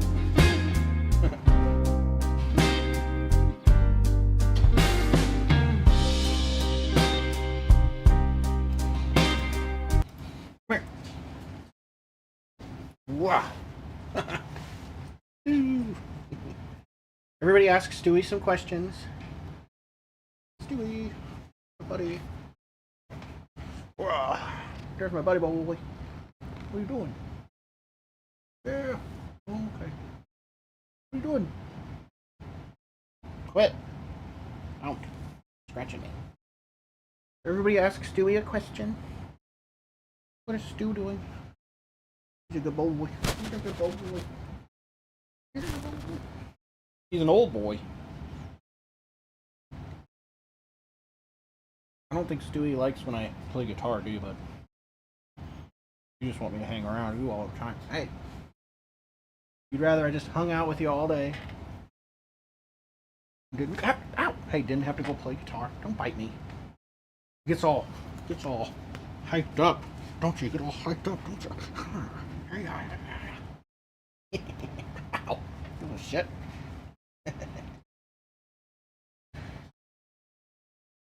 Gets all worked up. It's just an old boy. Is he a good boy? He's a good boy. He's just an old boy. Aren't you, bud? Just an old boy.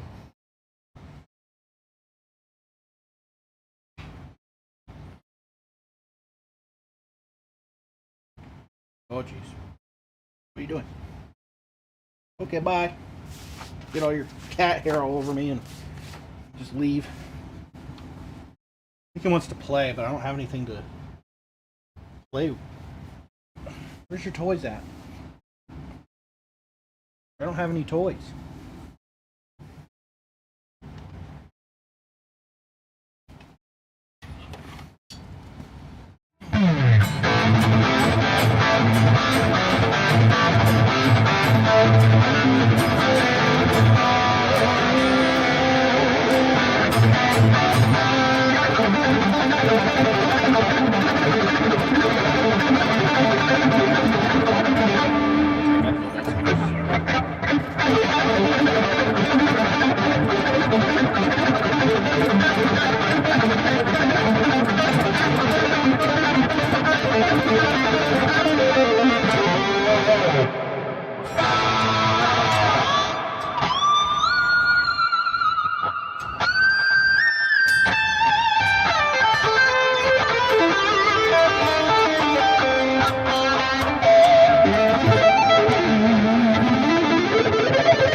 Yes, I do have 5 cats, and I am allergic to cats. But I'll tell you what, I'm not allergic to my cats, which I guess is a real thing. I have developed an immunity to them. But if I go and hang around somebody else's house that has cats, I die. We're pretty close. Let's see, I've got Stewie. He's down here hanging out. Look at all this cat hair. Get off me. I got Stewie, Vader, Starchild, Ruby, and Lou. Bunch of little cuties.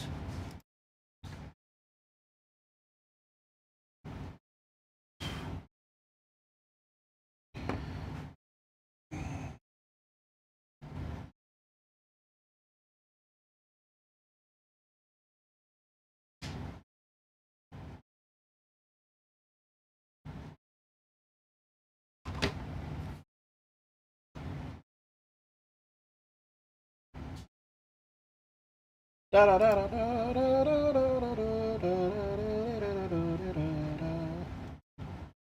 live, viewers will be able to find stream once you go live. Where I'm already live. Weird.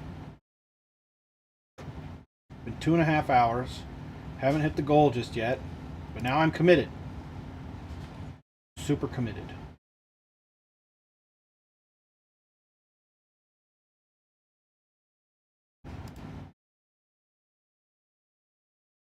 So Ruby's a little cutie.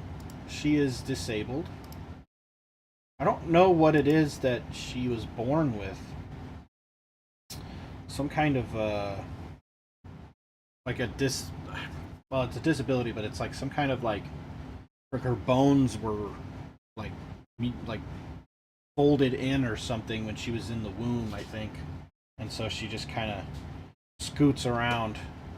And this year, she did in fact win a contest, and she is in a calendar. So she will be put in the calendar. Let me see if I've got any photos of her, because she's so cute.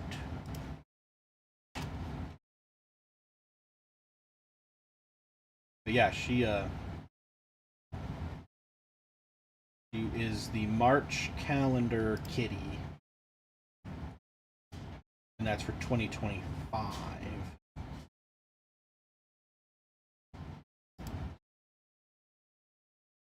Let me see here, Ruby.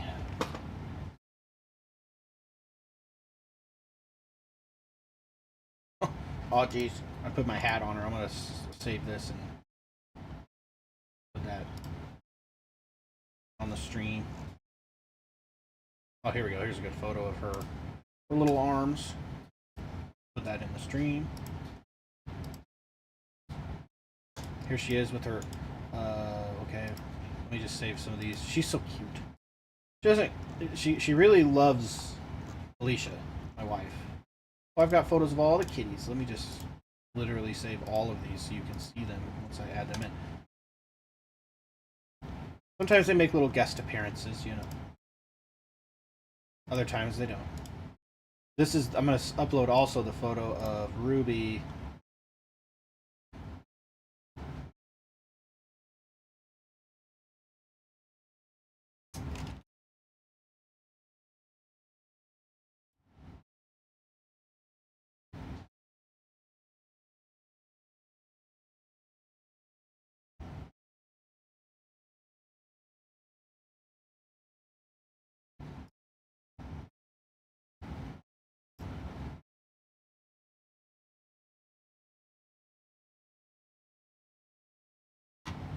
Here's a photo of some of the kitties.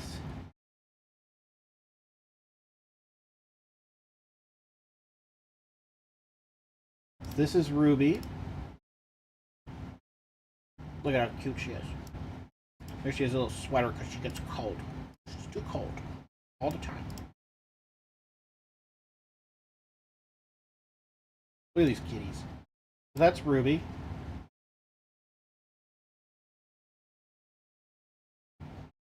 We will remove Ruby. And then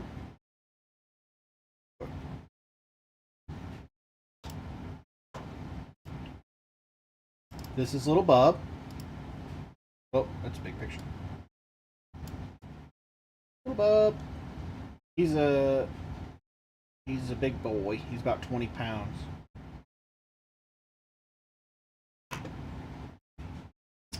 And then let's see who else we got.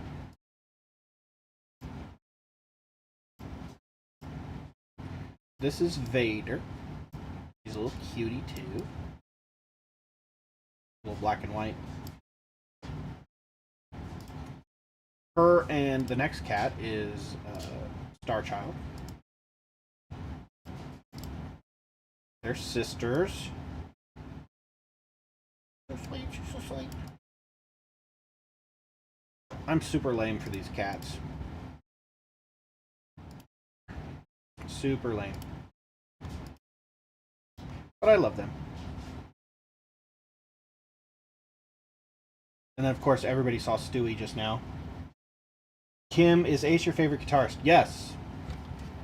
In fact, you know what? Let's look at some of my Kiss stuff. Because it's super cool. What do I got?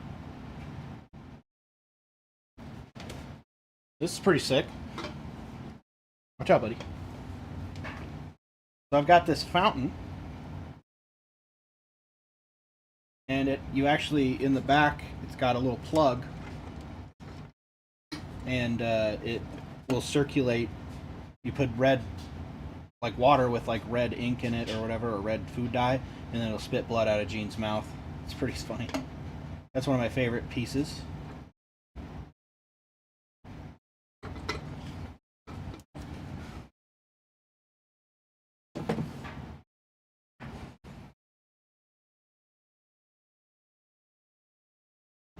I can't get this one down. I think I don't want it to break. And then this is my Gene Simmons statue thing. Pretty cool. Pretty heavy actually too. Need to get this focused more. Come on. There we go. Pretty sick. I'm getting to the dolls. Hold on a minute, Derek. See if I can get this down without breaking anything.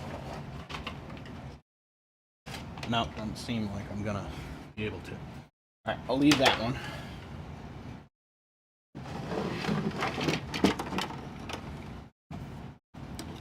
This thing here is pretty cool.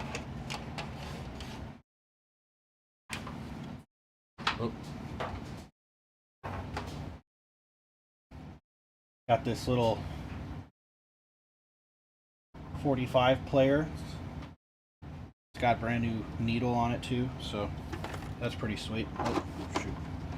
I don't have any 45s to play, but the guy says it works, so I like this thing. This is pretty sick.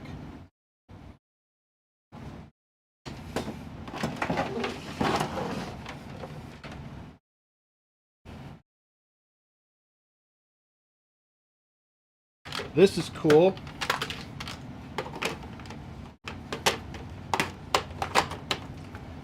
This little kiss thing here. It's a little phone. And it actually works too, which is hilarious.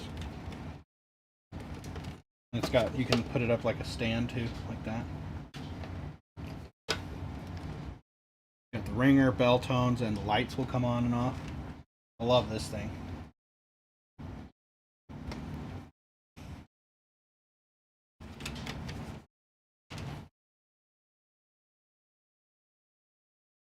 This is not Kiss related, but it's me as a Funko Pop.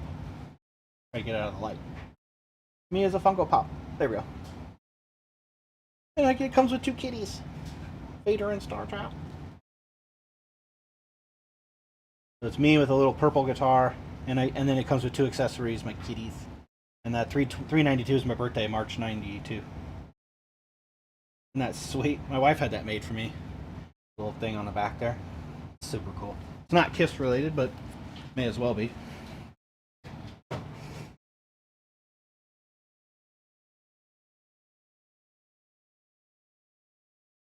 So this is the cool part here.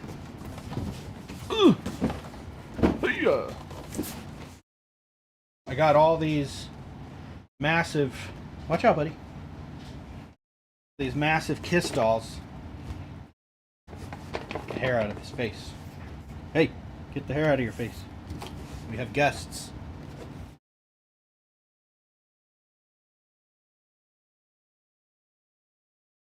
But this, it actually plays too.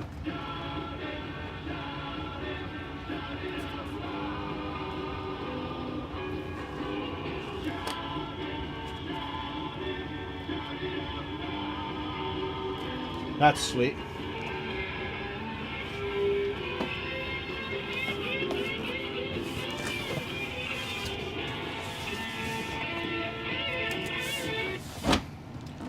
That's the only one that plays, because the other ones, the batteries are like way dead, because this is from the 90s. So this here, this is the Gene one. Now the funny story about this was I was at my brother's house. Derek, he's in the chat. He knows the story. He was there. I was at his house, and we went to a it's like a comic book toy store or something where he lives, and I went in, and they had a couple of Kiss things, which was super cool. Here's the Peter one. That one's pretty sweet. It has artwork on the back too. Anyway, so we went there, and they had a bunch of Kiss stuff. I bought a couple things, but they had these dolls, and they were $400 a piece. Look at this. Sweet. So they were $400 per set, or I'm sorry, a piece. And he only had 3 of them. He didn't have Peter Chris. Which I was like, well, I kind of want all 4, you know? And he gave me the name of a guy who had a set as well. And, oh, this is another one that's cool. Little Funko Pop things, the Destroyer album. Super cool. Well, anyway, I messaged the guy on Facebook and asked if he still had all that stuff. And he was like, yeah, I totally do. I was like, how much you want for him? He was like, I don't know. give me $100 a piece. And I was like, oh, done. So I went over there and picked it up. It was the freaking best investment I ever made in my life, probably. This is from 1977. A buddy of mine has had this since he was young. And he gave it to me as a like housewarming gift. Super cool.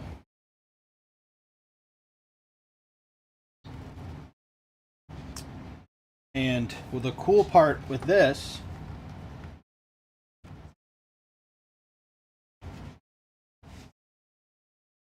was it that they only had Peter? I thought they didn't have Peter. Maybe I was just thinking incorrectly. But it comes with the original Kiss tattoos. Directions.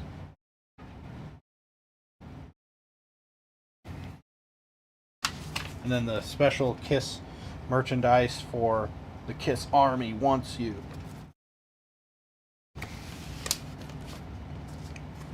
And it has this here. Has all the albums, gold and platinum.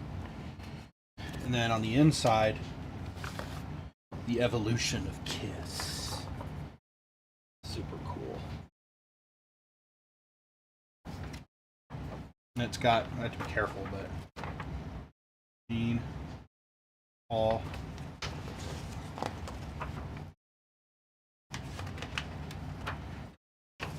Ace, and Peter. Little trivia, when I first got a Facebook page, I didn't want my parents to know about it in like, what, 2006 maybe? 2008 or something? But I didn't want my parents to know that I had one. And so I put my profile picture as Ace Frehley, but I wasn't smart enough to change my name. I still put Zach Adkins, so that was stupid. But I just put it as Ace Frehley, which was my favorite guitar player, so I think they would have connected the dots eventually. I think that was it in here. Yeah. But, okay, so funny story about this. This is Kiss Alive 2.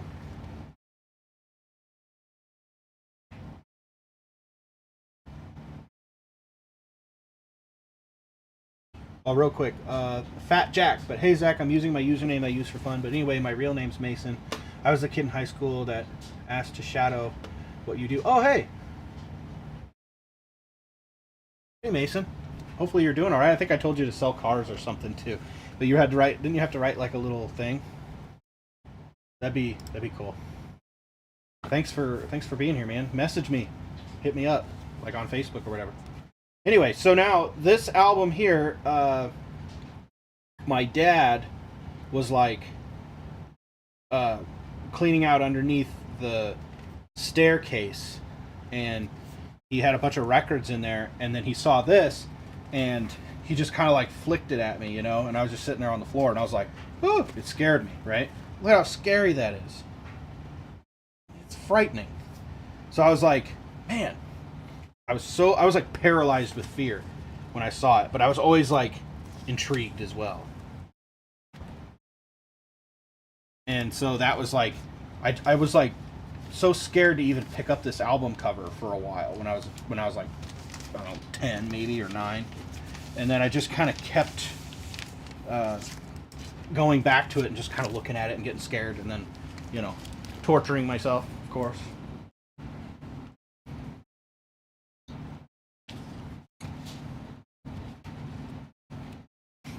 And then this is pretty cool. I have to kind of back away from the camera a little bit. Whoop. Whoop. Whoop. Watch out, Stu. I'll have to kind of go sideways. It's like a big Kiss cutout that sits on the edge of my room. And the interesting thing, like, this was not cheap because it's got, oops, sorry, bud. It's got Ace Frehley in it. Usually he never allowed, after a while he didn't allow his face to be used, but this was right when they got back together, so he was in this one. It's not Tommy Thayer, and it is Peter Criss. So this was pretty expensive for what it is, being a cardboard cutout and all.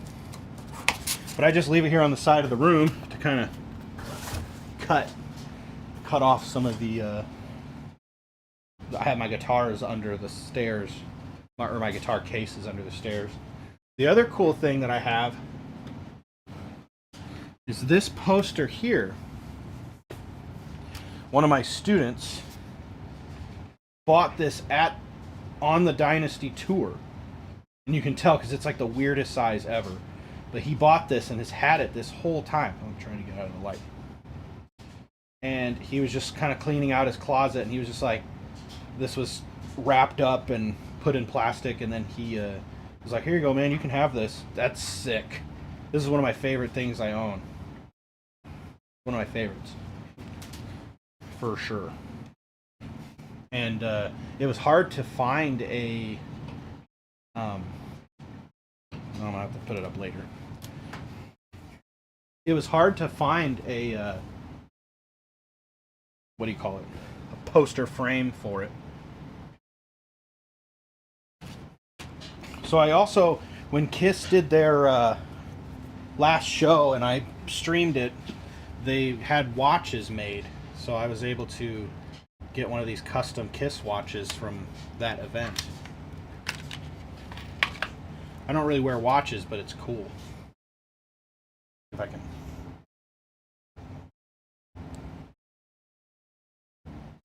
And you're not going to be able to see it from there. But this little Kiss watch, it's got the little star. And that's why one of my cat's names is Star Child.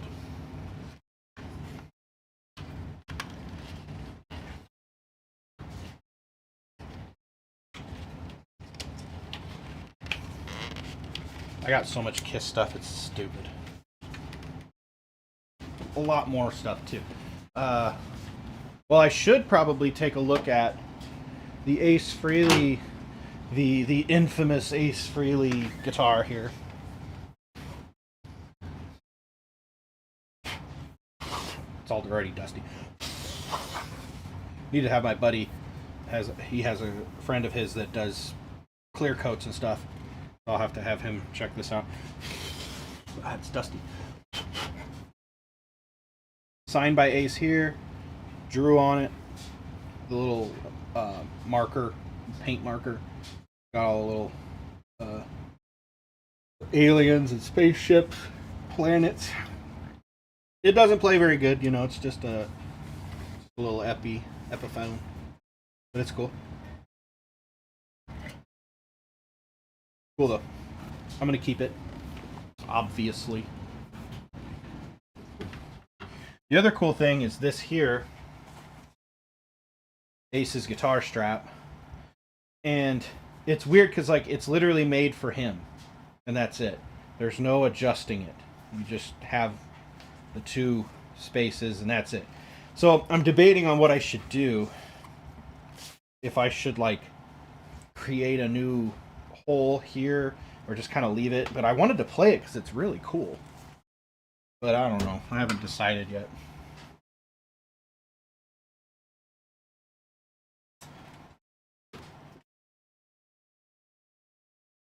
Another cool thing I got is this bar stool here. It says Kiss on it. It's pretty sweet. It's not very comfortable, but it spins, you know.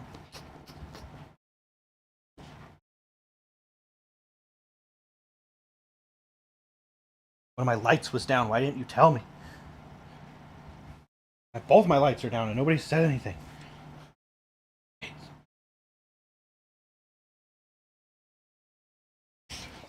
Ah. I'm just getting cat hair all around.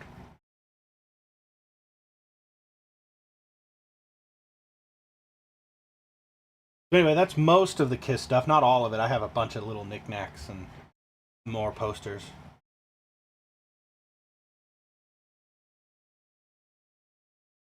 Anyway, that's my stuff.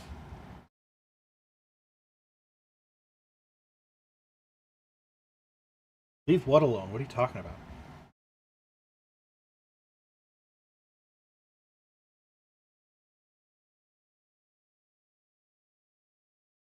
Kim, I wanted those. I had an opportunity to buy one of those comic books with the blood in it. And the guy was just being too weird, so I kind of stopped trusting it. Yeah. And I was like, you know, man, I think I'm just gonna bail. But I could have gotten it for a pretty decent amount. I'm going to change the color on this. Change it to pink. There we go.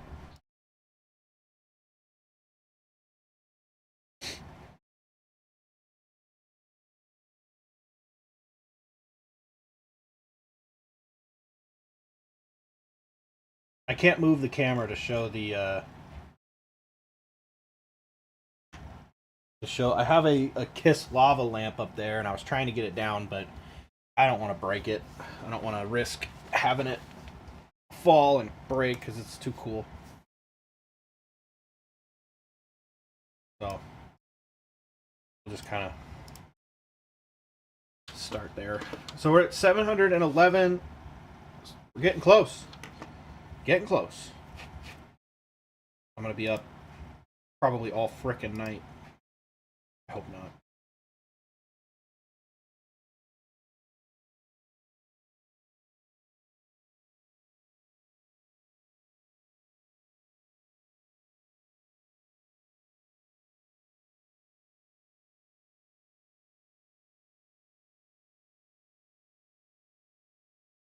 Oh boy. Well, I guess really, like, what would people want to see right now? You know, I thought coming in with like 500 left would be a quick and easy, I don't know, maybe an hour, but now we're like almost 3 hours in. I don't know what to talk about. I'm not that interesting.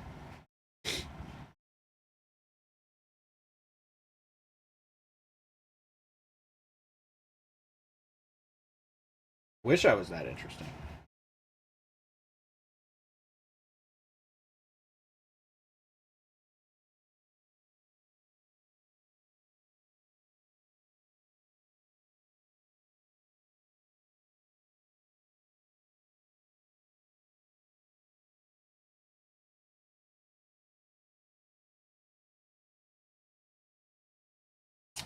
Now that's a great question.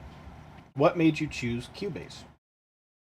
So for a long time I was using Reaper, and Reaper's fine, you know, if you're just kind of like dabbling with a DAW, but the plugins, although they like the built-in plugins and all the, you know, sounds and stuff like that, they work, but there's like a, I swear there's like a quality dip.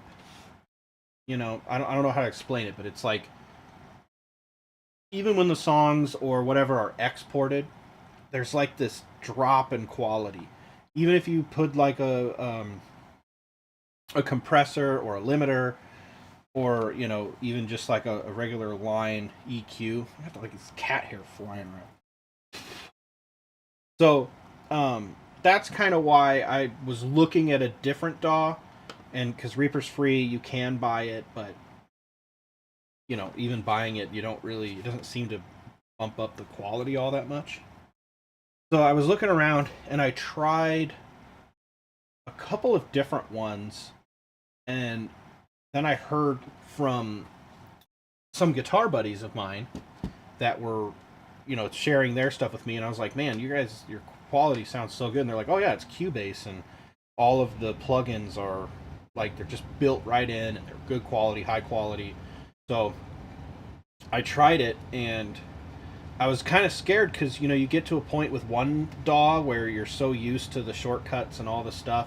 I was kind of scared to like go to Cubase, but my buddy, he had it, and he was going to be doing a lot of like keyboard work and synth work for me, and I thought it'd be easier to be able to share files and folders. So I said, all right, to hell with it, I'm just going to get Cubase.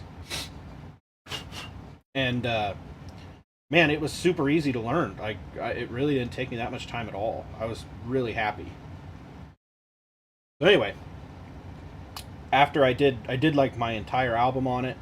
All the plugins were dope. They sounded really fresh. Like, it just didn't. There's something weird about Reaper. I don't have the words to explain why Reaper wasn't up to par. But for some reason, Cubase is. There are a lot of things about Cubase that kind of irritate me, and it's mostly like the paywall thing, where, you know, you only get certain things because you bought the Cubase Essentials, but then there's like the the Pro version and then like the Elite or something like that, or maybe it's the I can't remember all of that, but um, there's certain things you can't do in the Essential one that's $99 for life.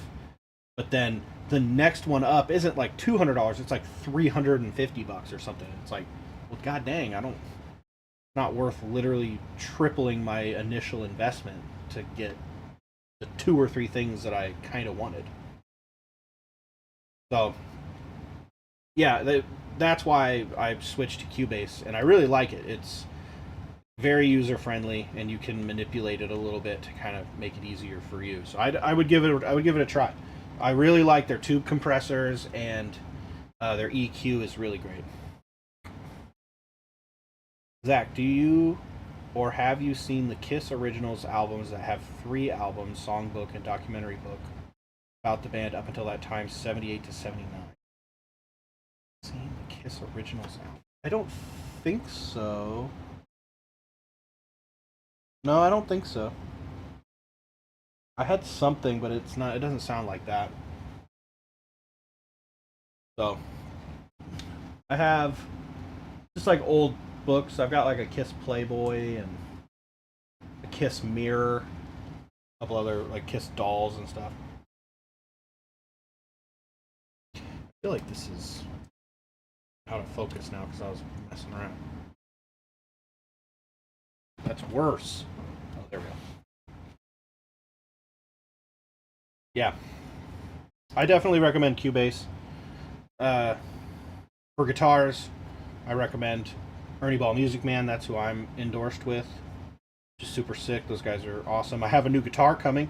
It's going to be kind of like those two there, the purple and the red next to each other. Those are 7 strings, but they're the JP models. I have one that's coming, but it's a 6 string, and it's orange, like Tangerine Dream or something like that, or Tangerine Pearl. And they don't make that guitar in that color, so I had them custom make that for me. And instead of rosewood neck, it's going to be an ebony fretboard. So I'm pretty stoked about that. I'm thinking, I don't know when that's coming, but I think another month or a month and a half, because they literally build it from scratch, and then you buy it from them. So yeah, I'm pretty stoked about getting that guitar, making some fun videos. And actually, that red one that I've been playing this whole time, the Majesty, I had a Majesty. Oop, going out of focus. What's going on? I had a Majesty, and it was a 7 string. The guy was looking for a 7 string, and I was just looking to sell it. I didn't really think about a trade, but he asked, if I would consider getting a trade, and he showed me that one, and it's signed by John Petrucci, and it looked really cool. I loved the color. It's called like the Majesty Monarch or something, and it was a really cool trade. So making sure that I keep the Ernie Ball guitars. I would consider getting a couple of other ones. I think the Steve Lukather one is really cool, and I think the Cutlass is really cool. But I just play 7s all the time. I don't really play 6 unless I'm doing like the System of a Down tribute stuff. But that I use an Iceman because that's what Darren uses. So yeah.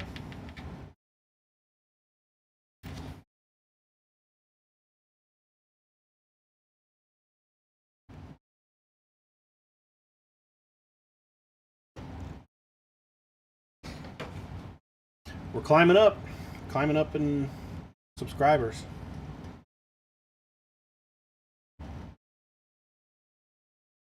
Kiss Dressed to Kill, Hotter Than Hell, in the first album, original makeup where Paul went to the star instead of the black mask paint around his eyes. I thought that was a really cool look. I mean, it was like the Bandit or something, I think is what he had called it. I thought that was a sweet look. But I kind of get why he was like, well, if I just do the star, that's one less thing I gotta do.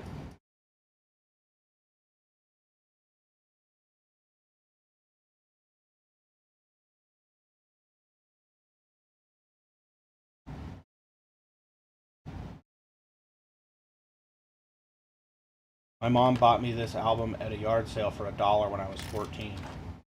That's pretty sweet. The first album I ever bought was actually the Joe Satriani's Surfing with the Alien, and I was at a record store, or I guess it was like a CD trade post, and I had made a little bit of money at my mom's daycare that summer, and I think Derek did too. So we went down there, and he bought a couple of albums, and I was just real stingy with it because I was like if I'm gonna spend $10 on something, I better freaking get something cool.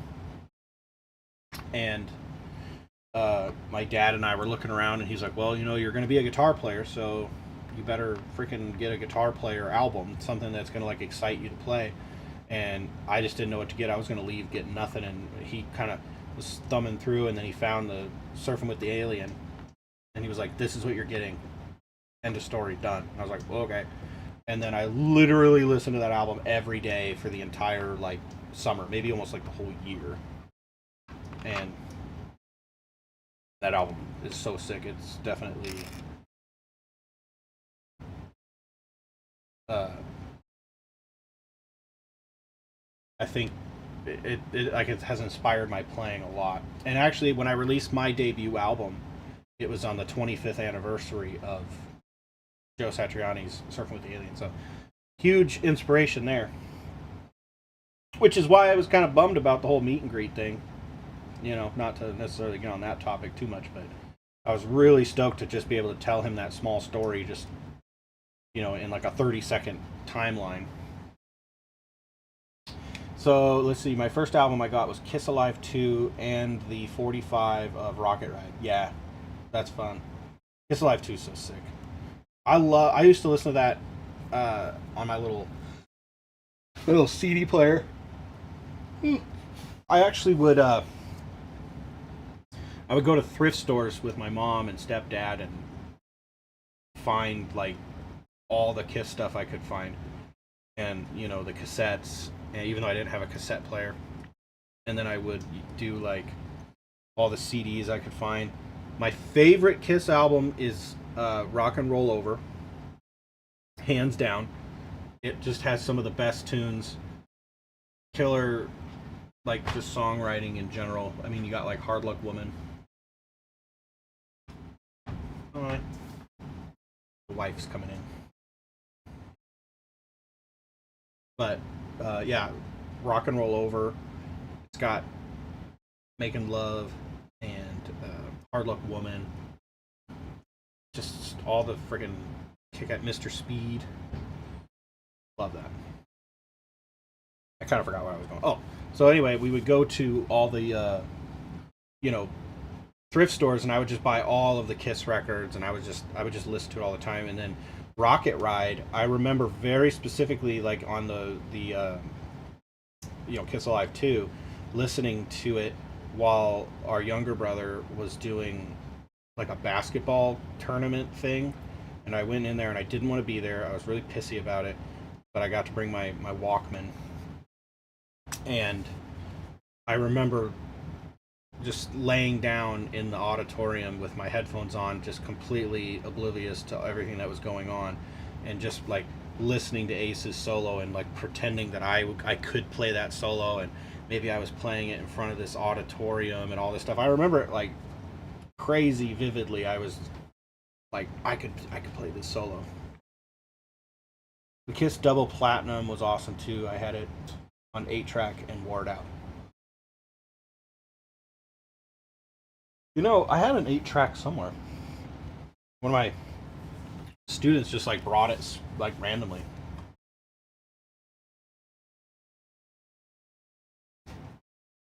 Can't even see this lights in my friggin' eyes. Did you guys, I'm assuming you guys have seen the Kiss Meets the Phantom. What is your take on that? I thought, honestly, like, I thought my wife was going to hate that movie, The Kiss Meets the Phantom. But she was like, you know, it wasn't as bad as I thought it was going to be. And I was like, oh, that's surprising. But she kind of likes cheesy movies, too, you know. She's kind of like, she likes old movies and, like, horror movies and stuff that are kind of cheesy and whatnot, but... Hey, babe.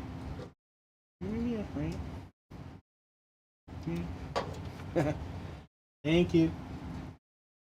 But anyway,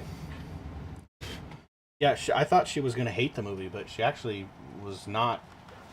She wasn't upset about it. She was like, "Oh, it was all right. I mean, it wasn't as bad as you were making it out to be." And I was like, "Pretty sure it was as bad as I thought it, as I made it out to be to you."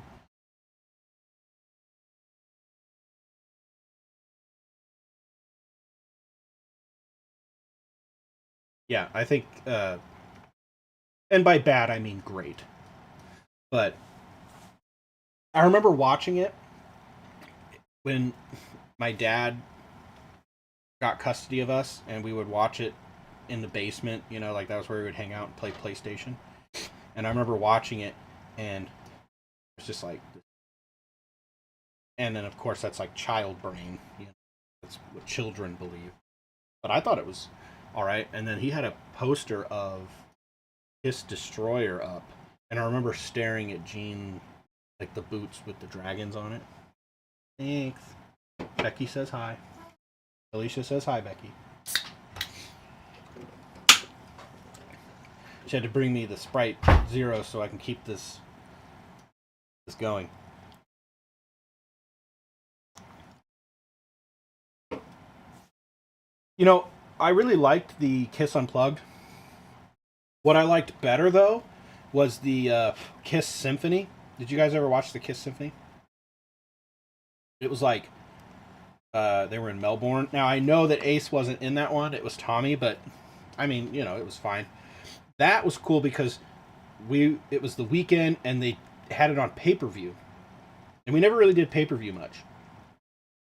But I really wanted to watch it. Derek was like, "I want to watch this. We have to." And then so it was like, God, I can't remember how much. It was at least $100 for like the whole, you know, uh, because what was happening is that you would get the pay per view, you'd watch it, and then they would send you the DVD a couple of months later, and so you'd get like the 2 disc DVD with like the behind the scenes and like all the stuff, and so we watched that, and I remember, you know, I had just really started kind of playing guitar, and you know, we got to stay up late. That was super fun, and they just such a cool thing. And then they had that middle section. The reason I'm bringing this up is because they have that middle section where like they started as Kiss with just the songs, and then the middle section which had the all the acoustic stuff. Essentially, it was like pretty close to Kiss Unplugged. You know, they played like Shandy and all that stuff,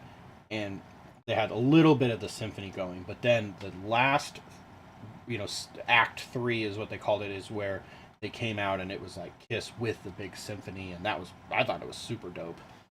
And I watched that all the time when we got the DVD because I was like obsessed with learning all those little parts, and I wanted to learn Love Gun, and I remember going to my dad. I was like, "Dad, I want to learn how to play that little riff, you know, the da da da da da da da da da da da da da," and I just thought that was so cool. And then the DVD came, and I just watched it every day when I get home from school.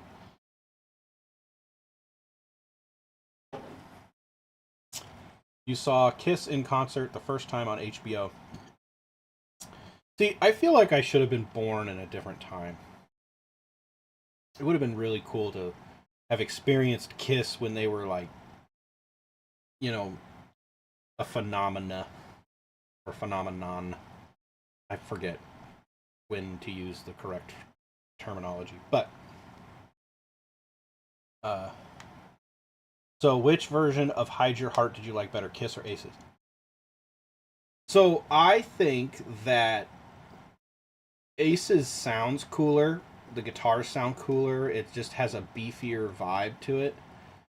But I can't stand what he did with the vocals. But I love Paul Stanley's vocals on it. I think that, again, anytime Ace and Paul could have come together, anytime they could have come, they could come together to write something, that was the like icing on the cake for what would make Kiss good. So if it could be Paul singing Ace's version, that'd be the perfect version. But if I had to pick between those two, I would pick Kiss's version, just because it's the one that I've listened to the most. and I don't know, it just sounds cool. Hey, we got 250 to go. Getting close.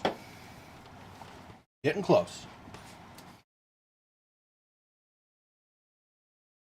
I really liked when Paul and Ace did that Fire and Water song. I thought that was a good tune. It was a good song for both of them to like be a part of. Let me get that pulled up here.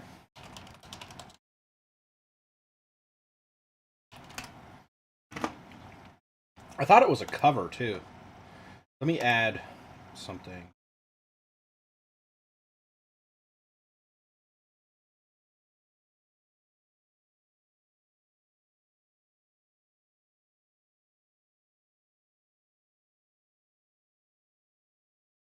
How do I add?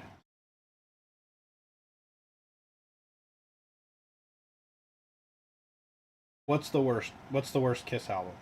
Are you asking, Derek, or are you just saying something?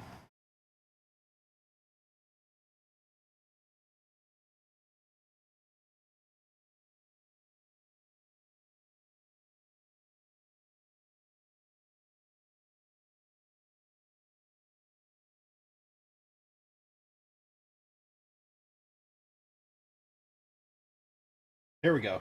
Bang. I don't want it to cover my.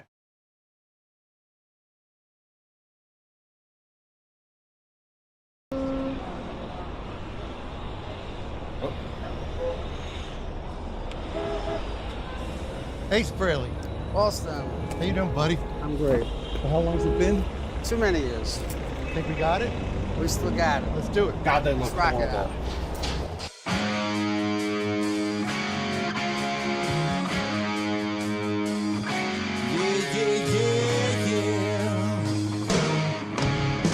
Every single day, I got a heartache coming my way. I don't wanna say goodbye, baby, but look at the tears in my eyes. No, I don't wanna say goodbye, mama. Look at the way you made me cry. Every way that's nice to show, yeah. You've got a heart of ice, I know. Fire and water must have made you that daughter. You've got what it takes to make a poor man's heart break. Poor man's heart break. Yeah, yeah. Lover, you turn. I think that's a killer tune.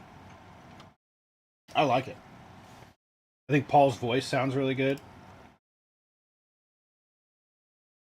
Did I my least favorite Kiss album is probably Music from the Elder, which, you know, a lot of people give me shit about because well, there's some really good songs and it's like, yeah, I guess, but I can't get past it. I cannot get past the I'm just a boy. I'm just a boy.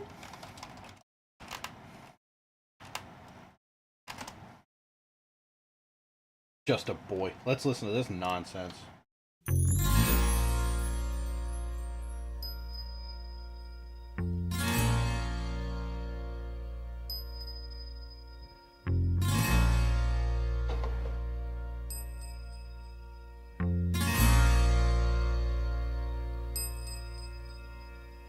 Who steers the ship through the stormy sea?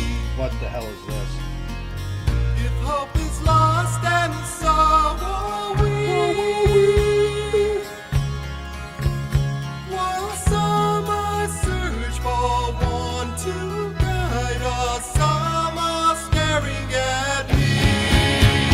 But I'm no hero, though I wish I could be. I am just a boy, trying to be seen. Oh, it's horrible. And I can't get past it. Here's the thing. Here's what I don't like, all right? Gene Simmons, in general. Now, I'm going to get on my little high horse here. Gene Simmons is one of the, like, the word I want to use. Pretentious people ever. When he starts thinking about, like, when he starts thinking too much and starts thinking that he's smart, it's too pretentious.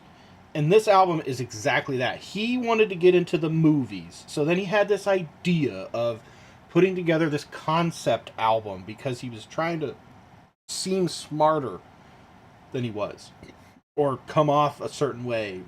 And he talked about this too. Like, you know, like, well, I had this really great story. And it's like, it was very irritating that they decided to come up with this whole freaking themed album. That is totally not what Kiss is about, right? Like, in most of their fans' eyes, like,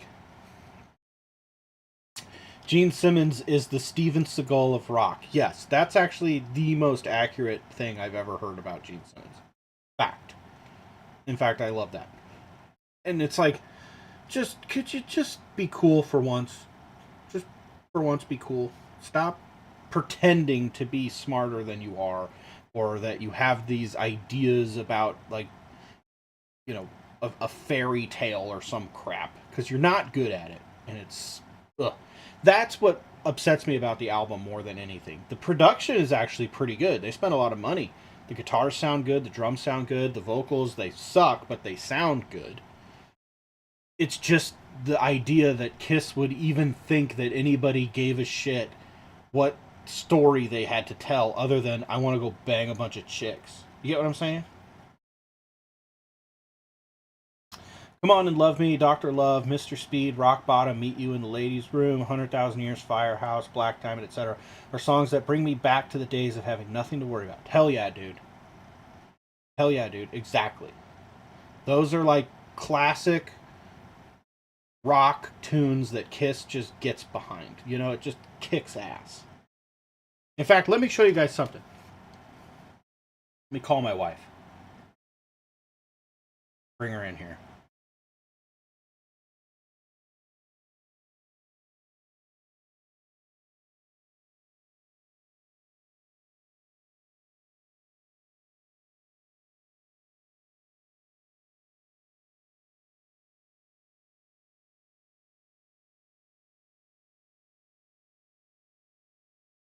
Of course my wife's not answering her phone. Babe! Babe!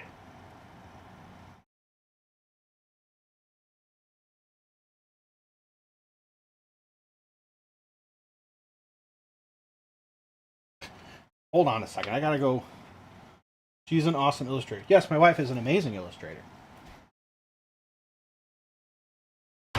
Babe. I have your ring. I have your wedding. You need to show it on the live stream. Because we're talking about Kiss. I'll try not to lose it.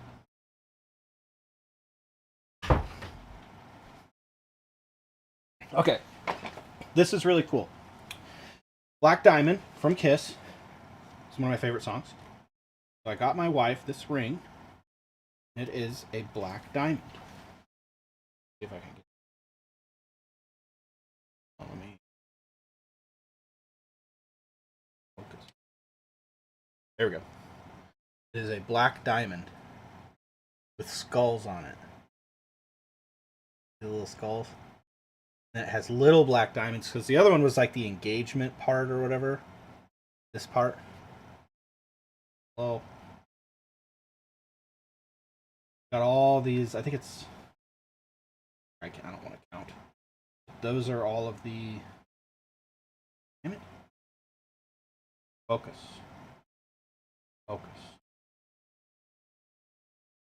Focus. There we go. So yeah, it's got skulls on it. Hey. And a black diamond in the middle. Because Black Diamond is one of my favorite songs. And it's white gold, which I just like. So that's a... Which is actually kind of funny because I think Black Diamond is about a prostitute. Oops. But I don't think of it that way. I think of it, look how small her freaking fingers are. That's my pinky. It doesn't go past my first knuckle. And she's got like ring finger. Like, God, it ain't gonna go on there. But anyway, her Black Diamond is sweet. So try not to lose it so she doesn't get mad at me.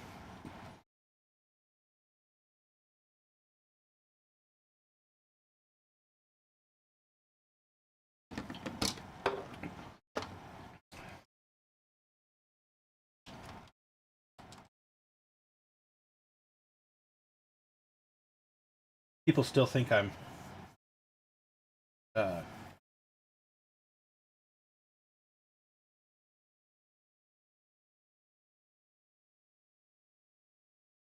people still think weirdo because I like Kiss as much as I do. Just fine.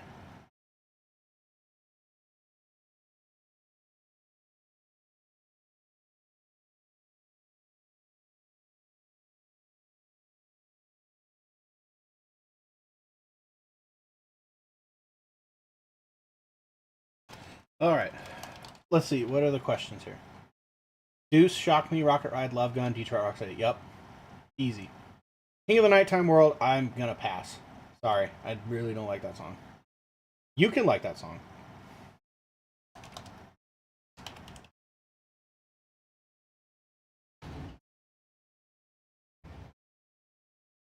Hi, my name's...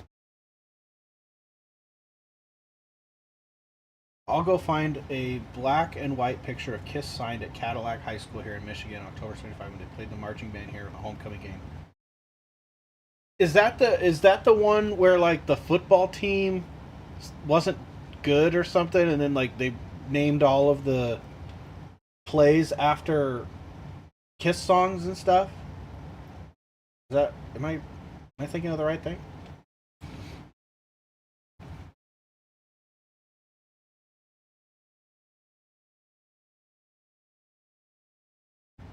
Am I thinking of the right thing?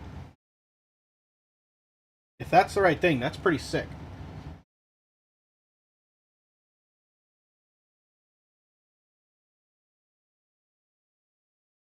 Still Your Love, Sure Know Something, Forever, and I Just Wanna. You would pick that fucking song. I just wanna I just wanna I just wanna forget. Yeah.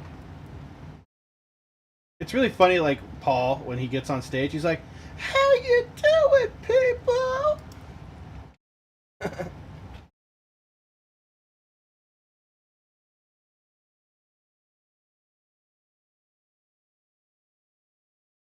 So, okay, that is the time. Were you in school at that time, or were you just like around, or what? Now I'm curious. Like, were you part of that school when that was happening? Were you on the football team? Did you meet Kiss? What is the story? Also,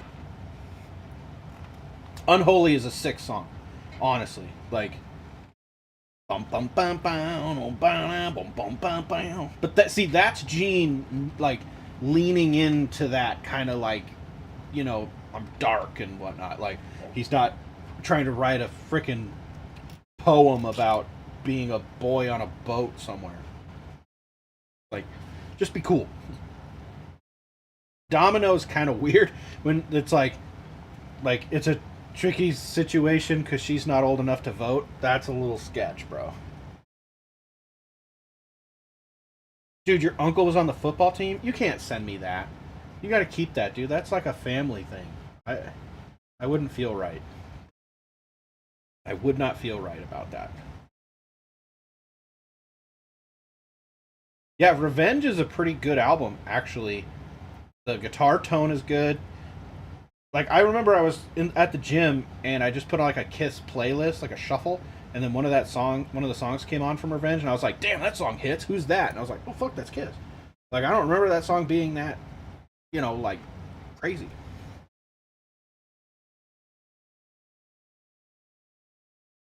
Apparently, the label slash management said the face paint star was too effeminate, and he kept rocking it the same. Yeah, I heard that too when he was on the Steve-O's podcast or something. When he said something like that, they wanted him to do something else, and he was like, "Nah, I'm doing this." And it's like, okay, well, were you just gonna not listen to Kiss? Because, or like at a certain point, you just have to like, they're just gonna do their own thing. So I'm trying to get this thing going here. Ooh, oh no. Oops. You guys see that confetti? When I hit 100,000, I'm gonna turn this confetti on. Just as like a cool, we did it. Man, only 100 and I can't do math away. We're getting close. I want a Kiss pinball machine, and it was either get a Kiss pinball machine or meet Ace Frehley, and I feel like I made the right choice. Man, if you're cool with sending it, just hit me up and I'll get you my address and everything. It'd be killer to have that. And point out who your uncle is. I'd really appreciate it.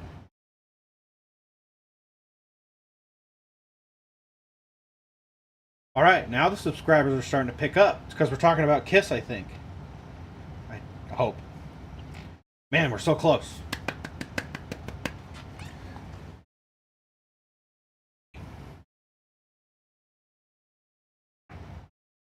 Talking about Kiss made everything better.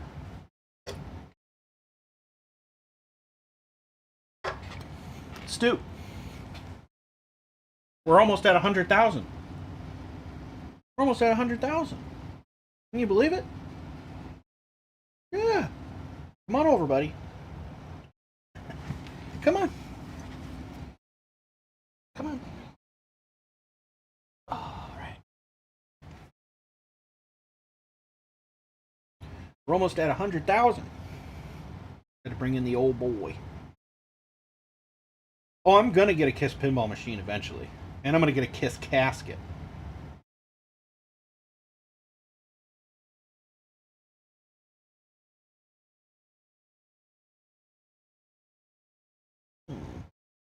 My buddy. Look at this cutie boy. He's so cute. I love cats. Especially you, buddy. You know I love you. You want to get a Kiss pinball machine down here, don't you? You want to get a Kiss pinball machine, don't you? Of course you do. Rock and Roll Night, perfect song for you right now. Yes, you are right. Dang, thank you for the suggestion. Hang on a minute.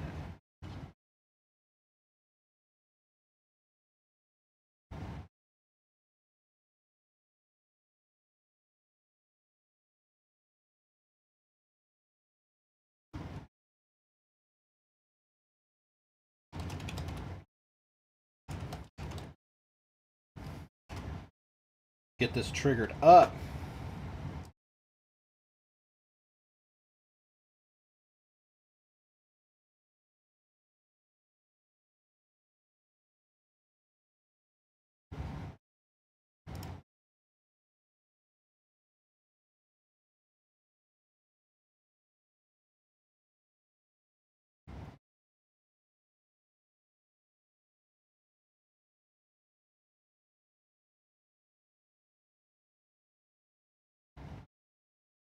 Get this trimmed.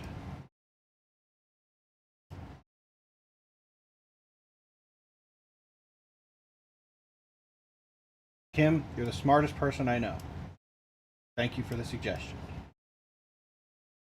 Derek, you're already behind. We're playing Rock and Roll All Night.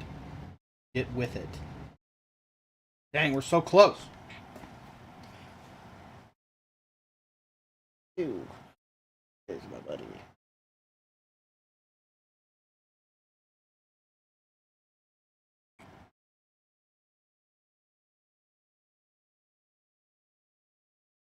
What do you think? Excited for 100K? You don't care. You just want 100K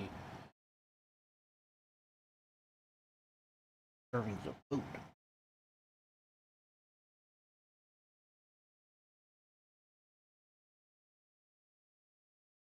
All right, less than 100 to go.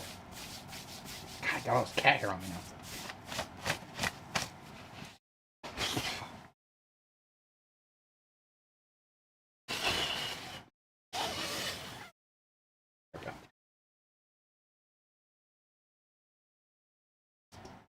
Yeah, I don't know how people can really dislike them either. I think it's one of those things like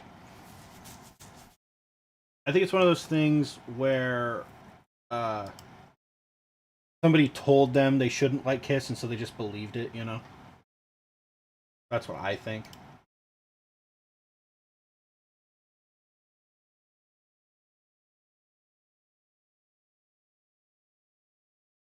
It's like, no, I heard they weren't that good of musicians. It's like, have you even listened? Have you ever tried to play some Kiss songs? There's some tough stuff in there.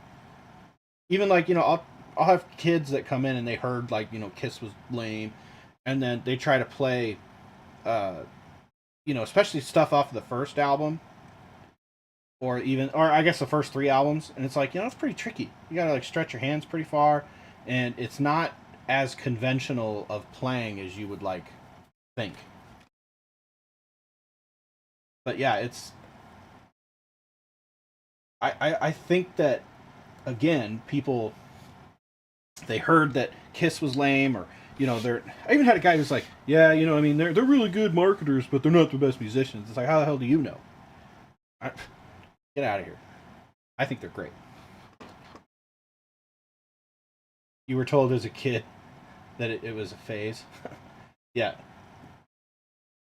It's definitely not a phase, especially if you have all the cool stuff. You just keep buying things.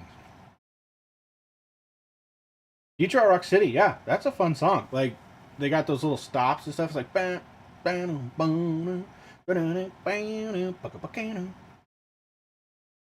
and then there's like the freaking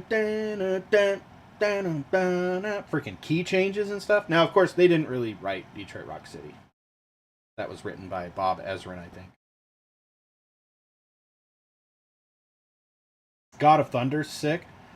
Did you ever listen to the Paul Stanley version of God of Thunder? There is a demo of it.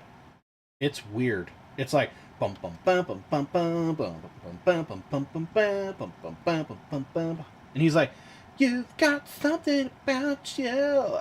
It's really femmy. It's not as cool, but it's interesting to hear. Because then you get to the, you know, you go listen to God of Thunder the way it was intended to probably be, and it's like dum dum dum dum dum dum dum dum dum dum dum.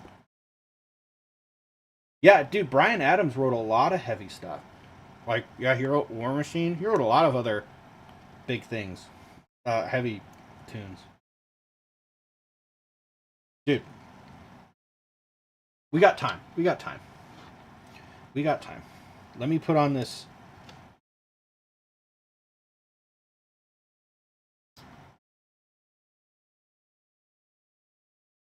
I'm going to put on the Paul Stanley God of Thunder. You're ready for it. This is my gift to you for sending me something cool.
I know it's like, are you going to hang out for the 100,000? It probably will only be like 5-10 minutes. Because we're at 9:20. Just hang out and give me a high five when it's done.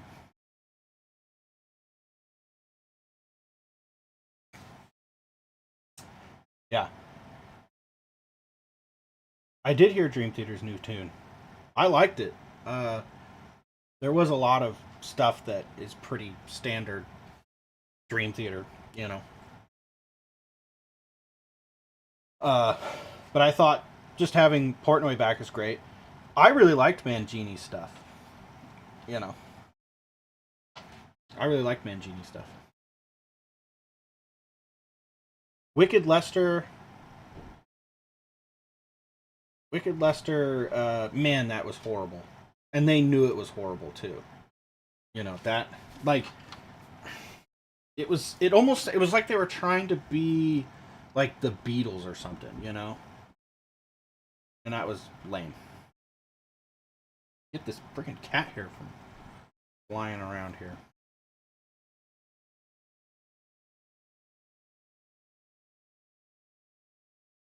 Okay, hold on a minute. I'll be right back.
Yeah, it's super weird to hear that version with Paul. It's like, hey, rocket, woo, woo, woo.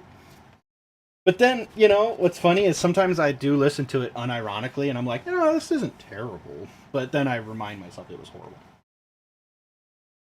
I did listen to some of the Wicked Lester stuff, and man, it's not good. Let me put some of that on real quick.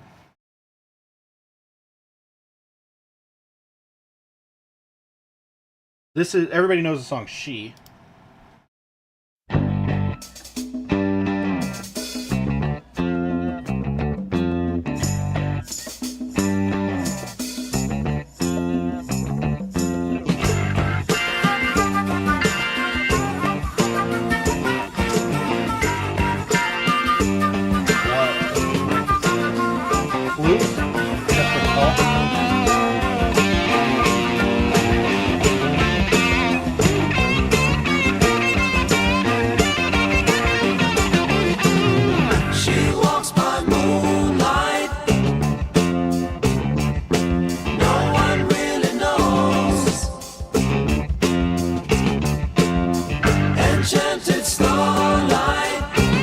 Weird. What about this? So, you know, the song Beth. This is a song that Peter Criss was in a band called Chelsea. And Chelsea had a song called Beck, which was a song about one of the guy's girlfriends named Becky. So Becky needs to pay attention. And Peter didn't like Becky. Well, Beck. And he had this, like, it was something like, Beck, I hear you complaining and stuff like that. This is that version. It's like acoustic guitar, no piano. Absolutely horrible.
Oh, God.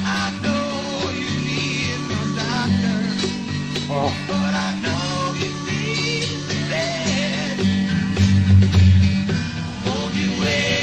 Oh, it's so bad. I gotta stop. That's the worst. Dude, exactly. What the hell is that? That's what I'm saying. I can't even.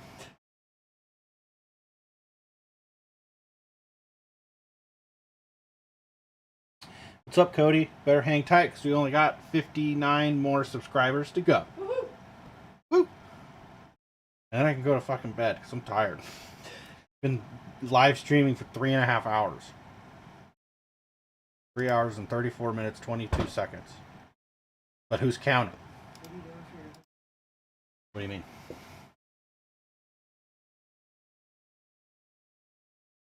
Like on the live stream?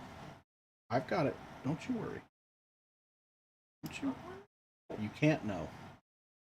Because I don't even know. Yes, that version hurt my soul as well. Ugh. Ugh.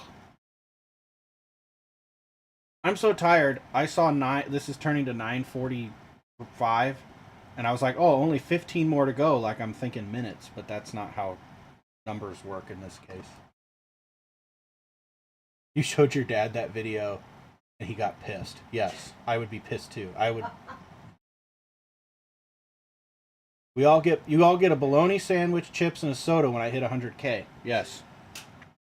Send me your address. I will send you a bologna sandwich, chips, and a soda.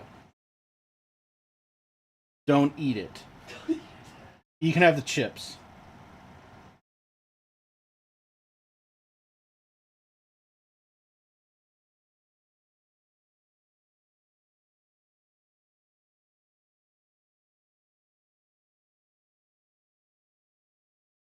I like how everybody really enjoyed that VIP video because, like, apparently that's like the thing now that everybody thinks of me. It's fine.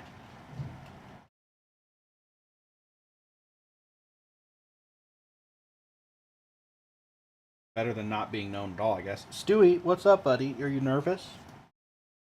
Stu, are you nervous? Are you nervous that we're going to hit 100K? Stewie's nervous.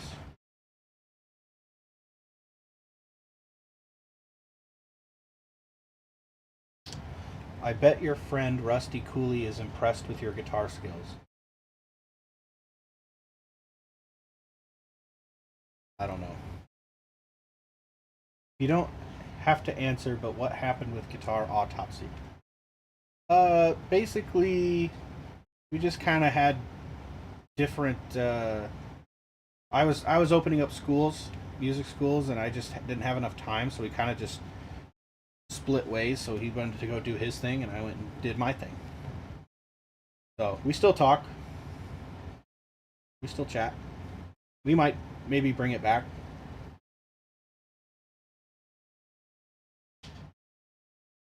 Hanging with Paul Gilbert was super sick. That was really weird, actually. Because I was just like, all I wanted to do was go say hi to him at the venue and shake his hand, and then, you know, breakfast. And I was like, oh, can I come have breakfast with you? I'll buy. And then we sat down. You ever been to the zoo? Yeah, I've been to the zoo. Do you want to go? And my wife was asleep. And then I just sent her a text, and I was like, oh, I'm at the zoo with Paul Gilbert. And, huh? Oh, and I was like, hey, I'm not coming in to work at the studios, the music schools. You're going to have to do it, because I'll shut the whole fucking thing down. I don't care. I would have. Yeah, Paul was such a nice guy, and we just talked like it was literally like hanging out with an old friend, but we had never really talked. But we talked about guitar and stuff a little bit, music, but it was mostly just talking about like the animals and talking about like other stuff like his wife and his kids, and You know, it was just really cool. Really an awesome time, and yeah, very grateful for that.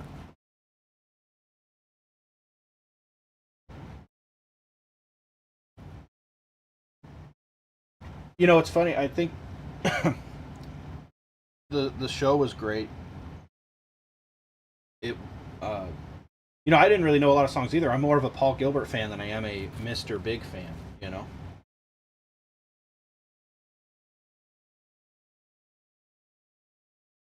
I prefer Racer X over Mr. Big for sure. Mr. Big, you know, that's cool, but I really do enjoy the like regular. I can't even think. I'm so fucking tired. Instrumental stuff.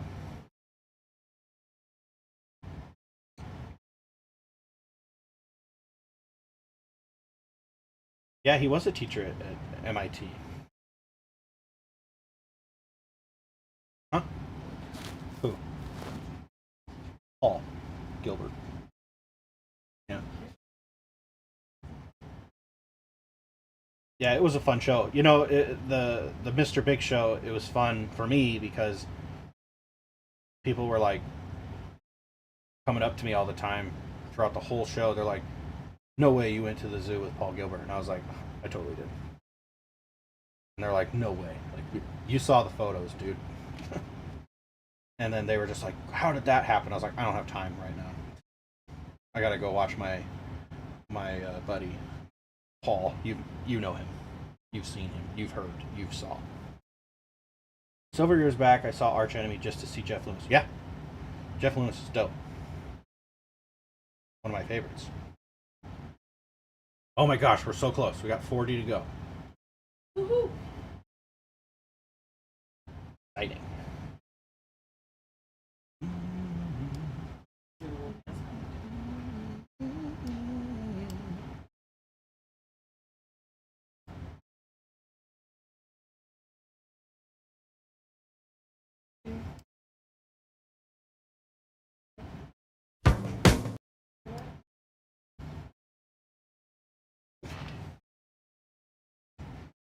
Jeff Loomis has some of the heaviest riffs that were ever invented ever. And I don't know where they come from. They're just the most massive riffs ever.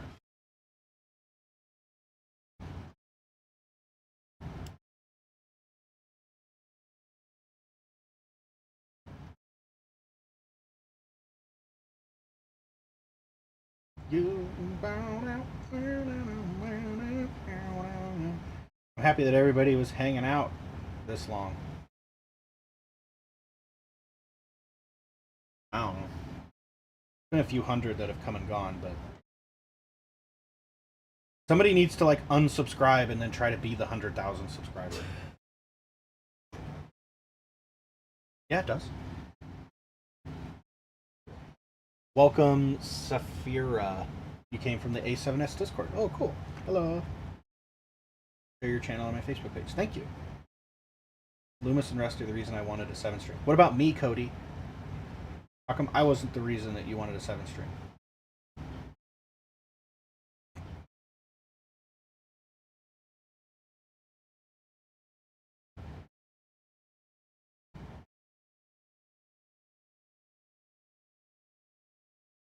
Dewey's getting excited over here. He is. He's seeing the laundry and he's getting stoked.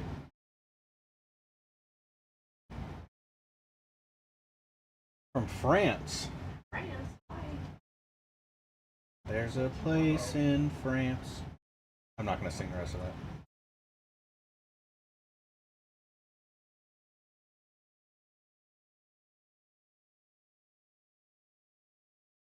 Billy Sheehan, Paul Gilbert, Don Mock, Scott Henderson, Dan, a few instructors that attend there.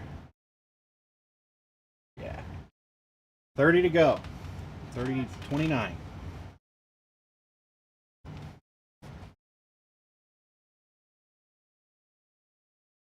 I've got the music queued up. Got the media source queued up.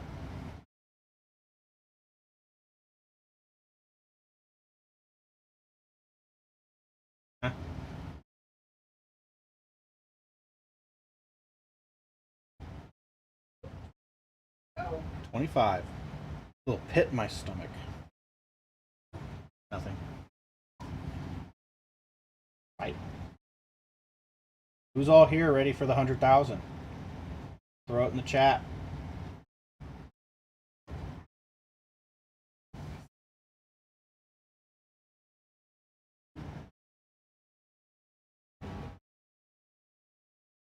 Oh, Stewie's food is ready.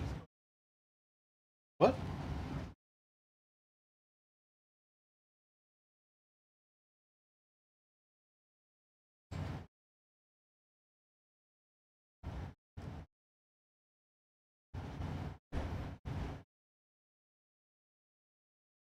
Oh yeah, the Miles and Machines cover. Thank you. That was cool. Jeff sent me that backing track to use. It was his. I had to do it in one take. I was just like, I'm not good at editing and syncing up the audio and visuals and stuff. So I was like, I'm just gonna do it in one take. And I literally just recorded the whole thing in OBS. And I was like, all right, post it. And I messed up a few times, and I'm like, I am not gonna redo any of that. Which I think, in a way, is kind of more authentic, to just allow the mistakes to happen,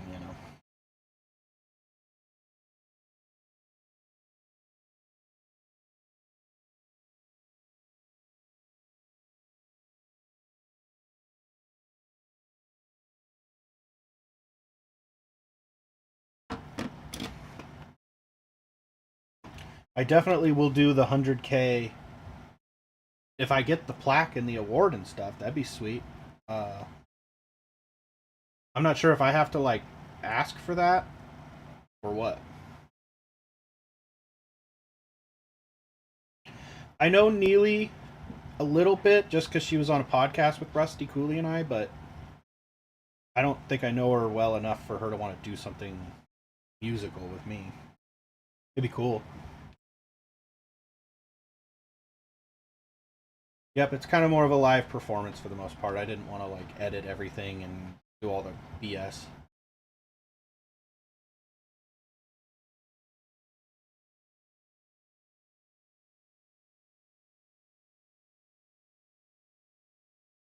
Oh, Stewie's getting his food.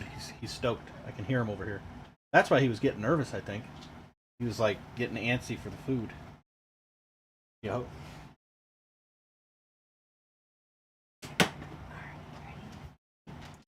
I like jalapeno chips.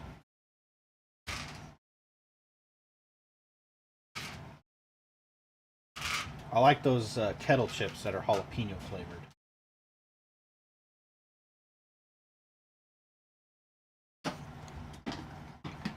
You give him an extra scoop for 100,000?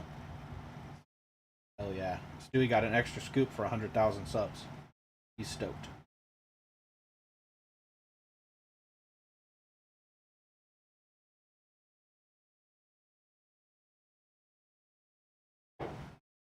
Oh yeah, it's happening. It's happening. Dude, those are the best chips. I kind of like pickle chips too, dill pickle, but they make my tongue sore. Yeah, I wish I did know Neely a little better, but it just is what it is, Favorite horror film? Nightmare on Elm Street. The wife likes probably House of a Thousand Corpses. Her favorite. But yeah, I could watch a Nightmare on Elm Street all the time. We actually just watched it the other day. 2 days ago.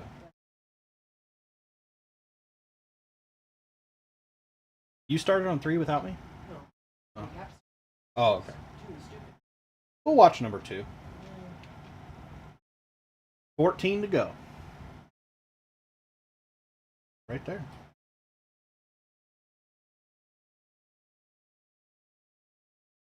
Dream Warriors is a great movie. I love the kill in that one with the puppet. I'm glad you're here to see the 100K as well. All-time favorite guitarist is probably, it would have to probably be Ace Frehley. However, that's just because he's so cool. But as far as like who inspired me the most, it comes down to two: John Petrucci and Michael Romeo, both Prague, and then Jeff Loomis.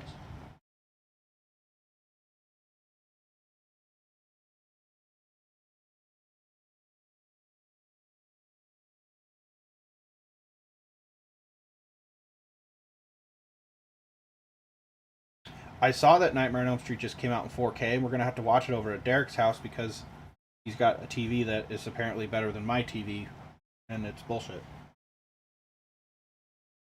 Thank you for subscribing.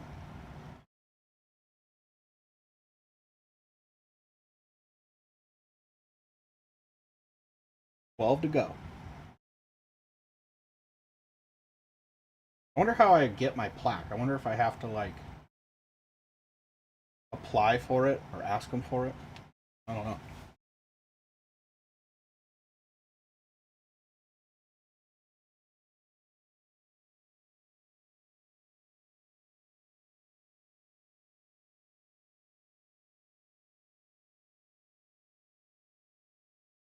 Google support help page. Oh, I see. Okay.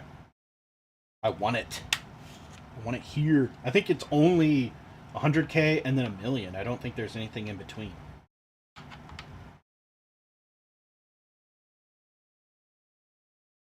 Huh? What'd you get? What are you doing? You subscribed to me? My wife finally subscribed to me after being with me for 10 years.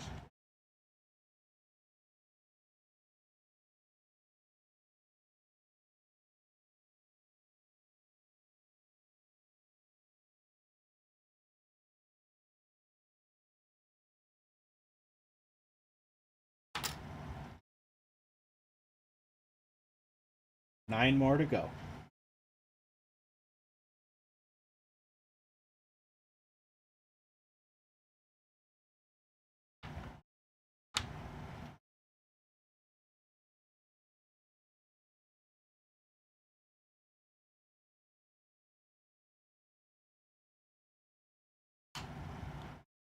What do you call a woman who always knows where her husband is? A widow. She didn't like that joke. She didn't like that one.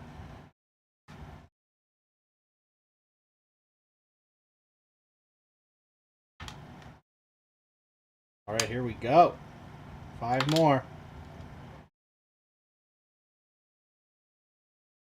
You don't quit subscribing with all the other channels.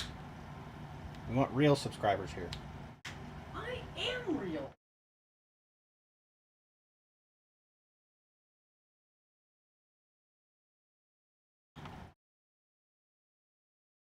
I don't really regret meeting any rock stars, I guess. Guthrie Govan's dope. Why do you regret meeting Tozen Abazi?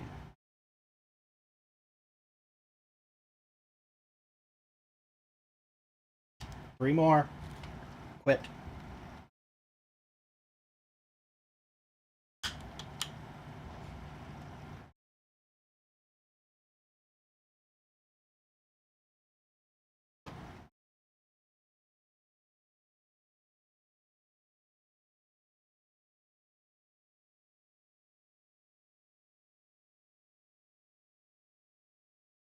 I feel like I need to be quiet and I don't know why.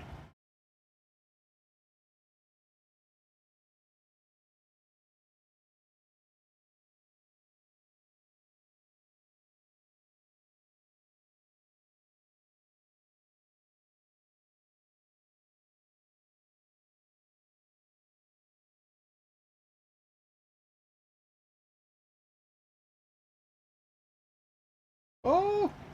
99999. One more. Quit.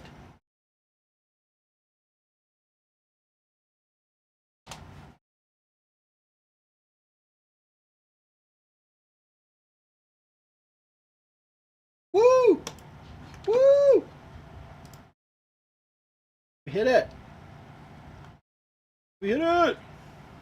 Yay.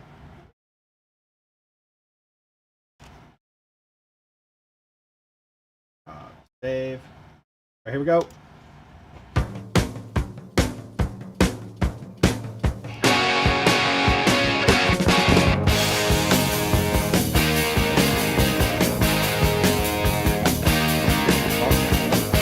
You show us everything you got. You keep on dancing and the room gets hot. You drive us wild, we'll drive you crazy. You say you wanna go for a spin. The party's just begun, we'll let you in. You drive us wild, we'll drive you crazy. You keep on shouting, you keep on shouting. Wanna rock and roll all night and party every day. I wanna rock and roll all night and party every day. I wanna rock and roll all night and party every day. I wanna rock and roll all night and party every day. You keep on saying you'll be mine for a while. You're looking fancy and I like your style. You drive us wild, we'll drive you crazy. You show us everything you've got. Baby, baby, that's quite a lot. And you drive us wild, we'll drive you crazy. You keep on shouting, you keep on shouting. Wanna rock and roll all night and party every day. I wanna rock and roll all night and party every day. I wanna rock and roll all night and party every day. I wanna rock and roll all night and party every day.